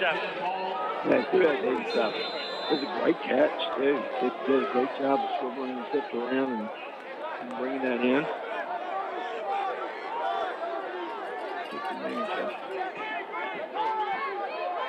So, 1:20 to go in the ball game. 13 all tie. Right back to throw. Eludes the rush. Stays behind the line. Will throw underneath. Tiptoeing the line of scrimmage. What are they going to call? What are they going to call? They're going to get together and they're going to call it a catch. And yeah, neither one. Hayden Stadler. They have no chance of seeing that. Yeah, they were neither one of them were close. The linesman over here was completely blocked out. Which is ironic because they just caught the sideline, working on the sideline. He was completely blocked out. Danny Lewis votes Gates also, Gary.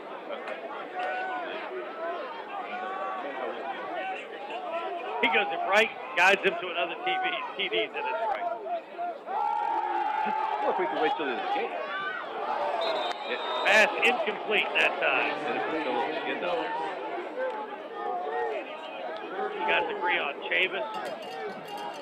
After that lick that he took and catching that touchdown, heck yeah. Yeah.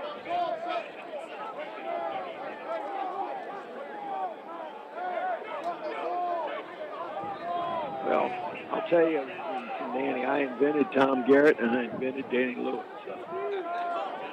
He's going to beat me with his own logic. 58 seconds here.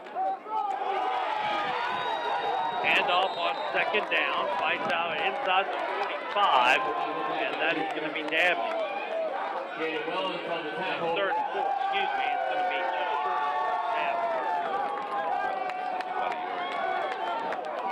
short of 4th and 1 coming up at the 44, and clock rolls. 45 seconds to go. They're calling a play. 35 seconds to go. South has 2 timeouts left.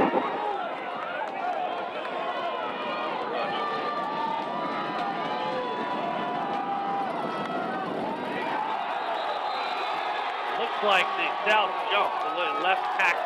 Yeah. And that's the kid I was talking about. We were talking about Caleb Watt, kid from Prince George.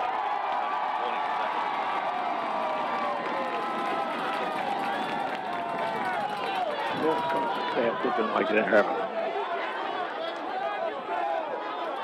You know, they'll punt this ball away because that makes sense. Especially when you can't rush. Right. Only thing is, only dangerous thing is you're putting it in number 1's hands. I was going to say, Sherry's back there for one more So time. I sent Turnage an MVP text. I went North Chavis, South, stand by. Gates catching 2 touchdowns and getting an interception. High snap. High snap. It's got to be 3 seconds too, doesn't it? Got to get on in 3 seconds. It guaranteed it did. Sideline, and it's going to be great field position for the North with 13 seconds to go. Yeah, I don't think they're going to be able to do anything with that. Back in there.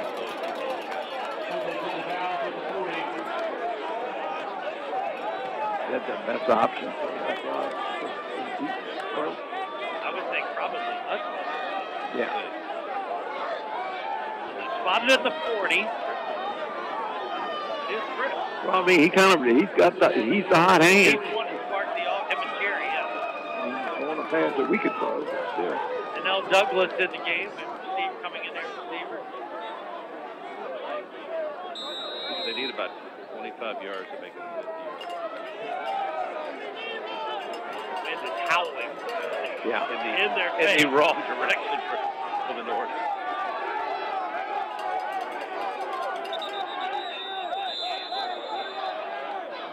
Timeout taken by the South, and that's a smart timeout. Yeah. They were a little bit in disarray, plus I think they wanted to see what they were coming out from.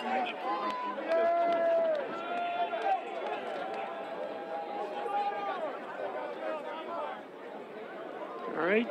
Gary, any idea this regular high school overtime rule? High school overtime rule. One of those things that I mentioned earlier in the game, and I should just know you. I listen, but sometimes it sounds like Charlie Brown's teacher. Wah, wah, wah, wah. Yeah, I got you. I got you.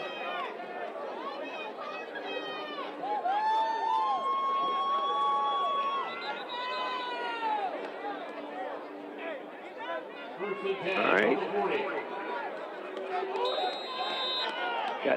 Got the pass rush tight on the defensive line, too. Trips back to throw, eludes the rush, scrambles. Now he'll get rid of it and get out of bounds.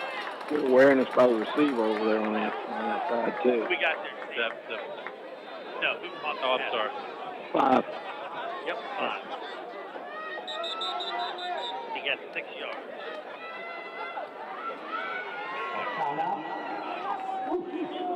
The catch was made by Malik Johnson, and timeout taken here. I hesitated for a second. Now Henderson. 7 seconds to go in the ball game. It's a 13-all tie. Boy, has the tone of this game flipped. The North was getting nothing. The South had all. And that one play, the 92-yard dump pass by Nolan Chris that Chavis turned into a touchdown. North has dominated this game since then. Yep. It's had a really. Hey, Gary, I haven't had a chance to talk to you. How about the fact that the Thursday Night NFL game had a free kick? Oh, yeah. How cool was that? And how crazy was it? Do you remember a few years ago when there was a fair catch in a high school for halftime, and I said, we should have we should do a free kick, and we were like, yeah, that's a good idea. And of course they did. Yeah. We talked about that a couple years ago. But I did not remember Ray Warshing doing it, but I did remember the Bears were involved, were they not? I don't know. I think it was the Bears. But back then it was different because when did the end zone, when did the goalpost go to the back line? 73, 74. It was after that. So it was after that. It was before that. I mean, it was Yeah. before 76. Okay, after the timeout, 7 seconds to go. No, it was 7. Yeah, it was 1976 when the free kick happened. Right, okay. Oh, there's the fumble, and it's going to be scooped up. And so, yeah, that play ends. I don't even know what to call that. Well, that was the ball carrier who was not normally a ball carrier trying to stretch out the ball for some reason. Yeah, I wonder who carried that. Wonder who fumbled that. That's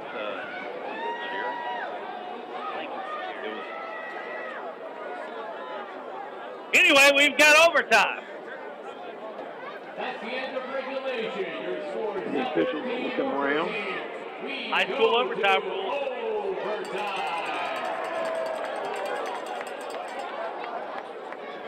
All right, so guys, give me a 10-yard strategy. Well, I like the strategy that involves Cherry and Chavis if I'm the North.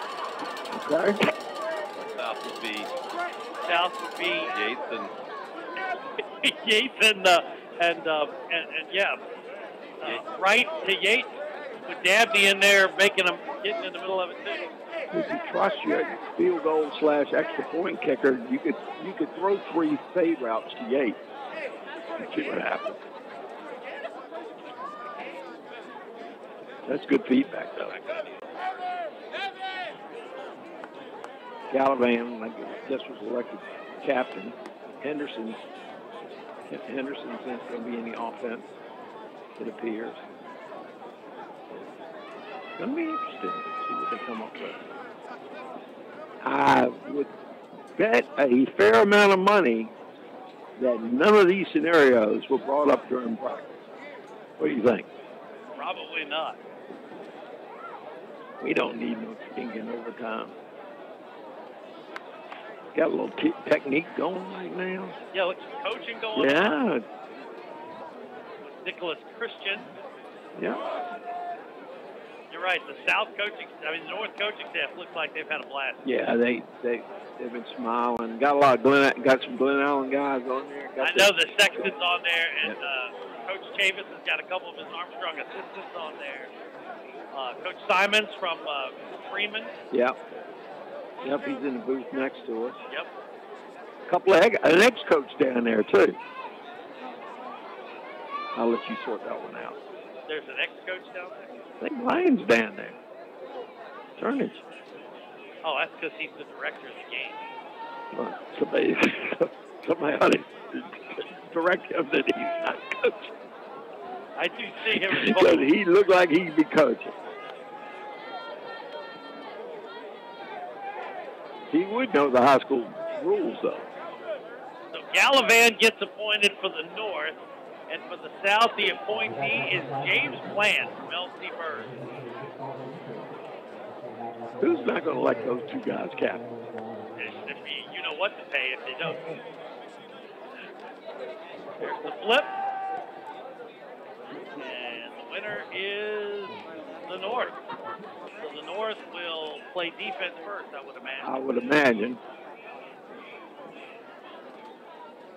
My guess is they're going to go down here where the wind is at their back.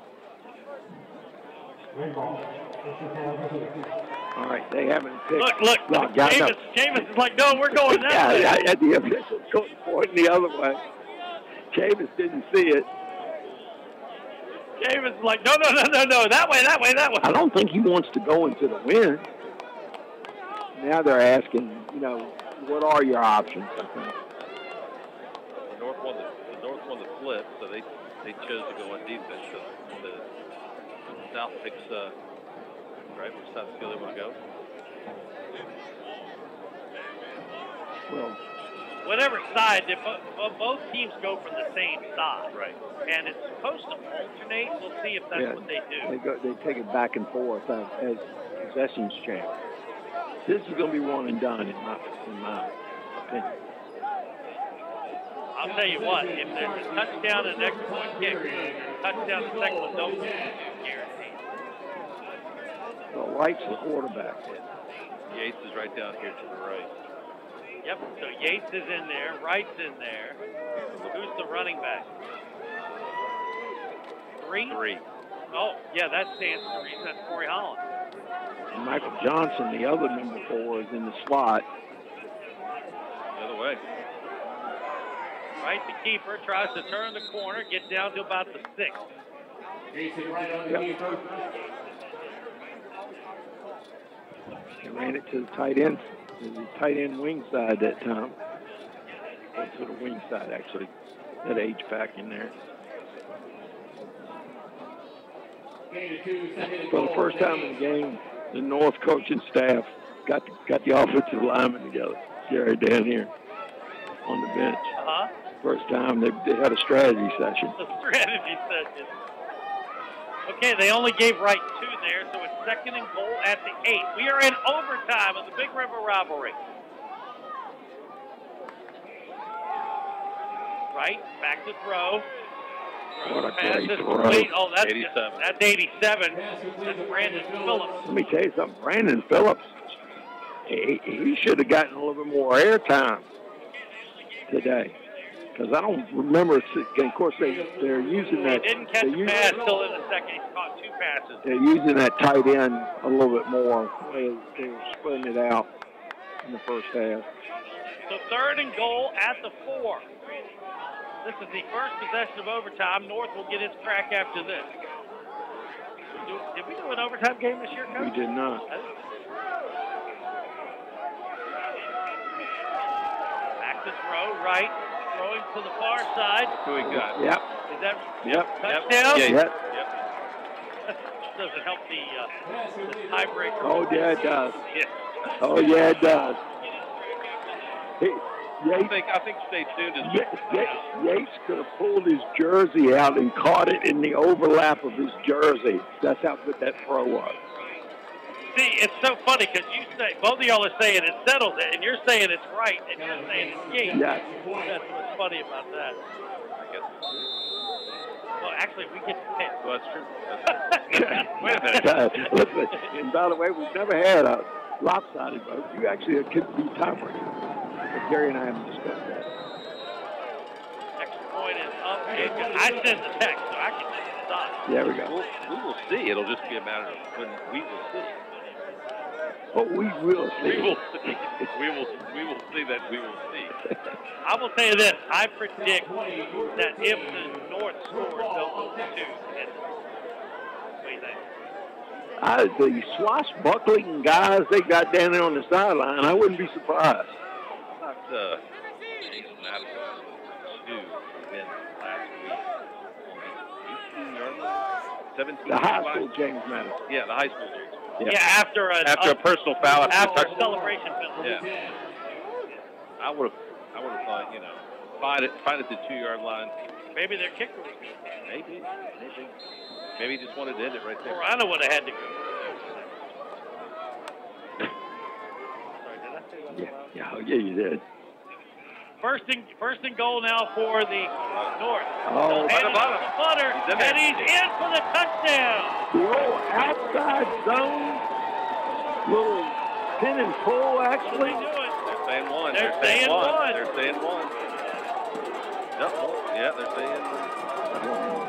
I saw one coach had one. It's got 2 names. One coach had one finger. Now he's got 2. They're going 2.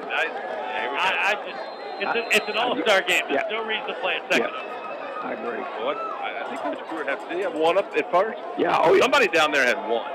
And I was like, all right, they got kick. All right, they got Cherry in there, quarterback. I don't know. I'd have to do Butter. And by the way, here's the wing. They're running to the wing. I think they're going to run it again. Or fake it. And a timeout is taken. Okay, so guys, during this timeout, let's talk about this MVP thing briefly. Right. Why do you think Wright, Gary? Because he's had the most consistent game throughout. What about the fact that Yates has had 3 touchdown catches and an interception? Well, who's the 3 touchdown passes? What was Wright? Wait a minute. What was Answer the question. The question, Jack. Yeah, Calm down, counselor. What was Wright doing when Yates got the interception? He was on the bench. Yeah, he's there. You got it. Hey, you are beating me over the head with a two-way performance type thing. So that I've favored all year long.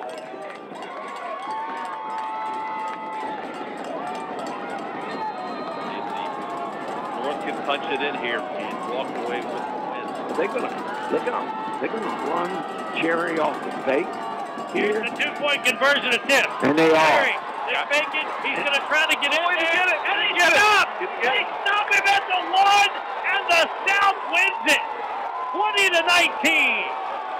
Jerry's hurt a little bit, so I'm not gonna joke about that. But that gap closed quick, guys. Yeah. That thing looked like he had plenty of room to punch it in, and all of a sudden, who made that tackle? It was 3 or 4 red shirts I missed there. it, but I don't know who made the tackle, but the final, what a thriller. South wins it 20-19 in overtime, and what a game this turned out to be. Wow. And so teams are there. MVPs have been sent down to Ryan Turner. Who'd you sit down? Maybe I'm just not going to tell. we will see. I said we will see. I came down on the game side. Okay. I'm all right with that. You know why? I'm all right with that. Hold on, look at me. No, I called the last 2 touchdown plays and the extra point of the fail. I called them. Gary's like, you're dead to me. You're dead to me. It's the holiday season. Hold on. Chris, you know why I picked him? It has been two-way play. Two-way play. He beat me over the head with my own bat. I did. And I love you for it. Okay, 20-19 is the final. Guys, we got to wrap it up. Listen, if you want to hear more post-game extra from the sports page, watch for our Facebook page. We'll have that a little bit later on. Give me 10 seconds wrapping up the season. I can't wait for that. Okay, Chris, great job. I can't wait for that. Awesome. Thank you guys for having me. Love to be here. Let's do it again next year. Stubb, thank you for everything. Megan, thank you for everything. You guys are the absolute best. Thanks to everybody at the station for making our season possible. And we'll wrap it up further on our post-game extra. We had this much fun. Yes, we did. High school football on News Radio WAVA, brought to you by Universal Heating, Cooling, Plumbing, Westbrook Honda, Landscape Supply Incorporated, Lakeside Appliances on Lakeside, and Funky Trinity Trophy. Thanks to all of them. We couldn't do it without them. Thanks to our management who supported us all year. And we're going to get to the NFL broadcast and wrap it up now. Your final again. South 20, North 19 in overtime at the Big River Rivalry. Merry Christmas, Happy New Year, God bless, and we'll see you next year. News Radio WRVA. Still so long. The clock says 0, but we've still got more action ahead. Up next, the post-game report, where we'll chat with the winning coach and award the Funky Trinity Trophy Player of the Game on News Radio WRVA. This Odyssey Sports broadcast has been presented by Health Markets. Shop for health insurance your way.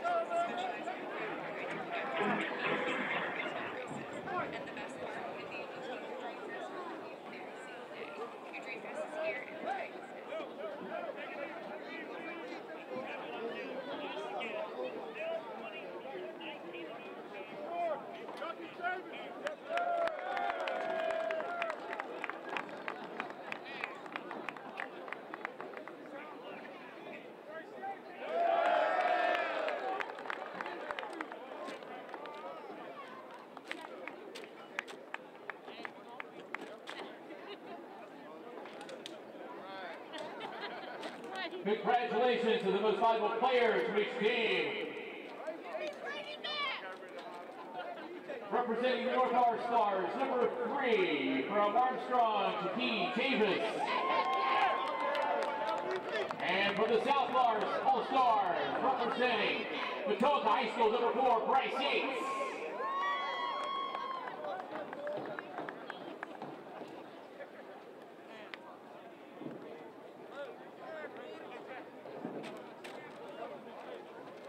Let's give a hand to both teams on an outstanding game. Fans, we thank you for attending the 10th annual Big River Rivalry All-Star Football Game. We wish all the players the best in their futures, both on and off the football field. Thanks to Randolph-Macon College and Phil Stanton for their hospitality today.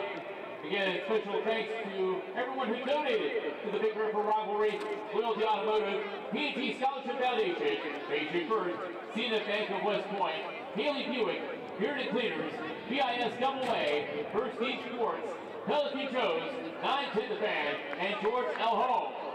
And a special thanks to our in-kind sponsors, Chick-fil-A of Ashland for donating food for all volunteers, Fellowship of Christian Athletes for providing breakfast to the players, Derby for providing all bottled water for players and volunteers, PSN Sports for providing pink jerseys, Funky Trinity Trophies for providing the awards, and also thanks to the Central Virginia Football Officials Association for donating their time today in officiating today's game. And with your attendance, we thank you for helping support Be More Affordable and the Native Love and Light Foundation. We look forward to seeing you on Friday nights next fall supporting high school football in the 804 and at the 11th annual Big River Rivalry Game in December 2025. Please enjoy the rest of your weekend. Travel home safely and happy holidays. Good night.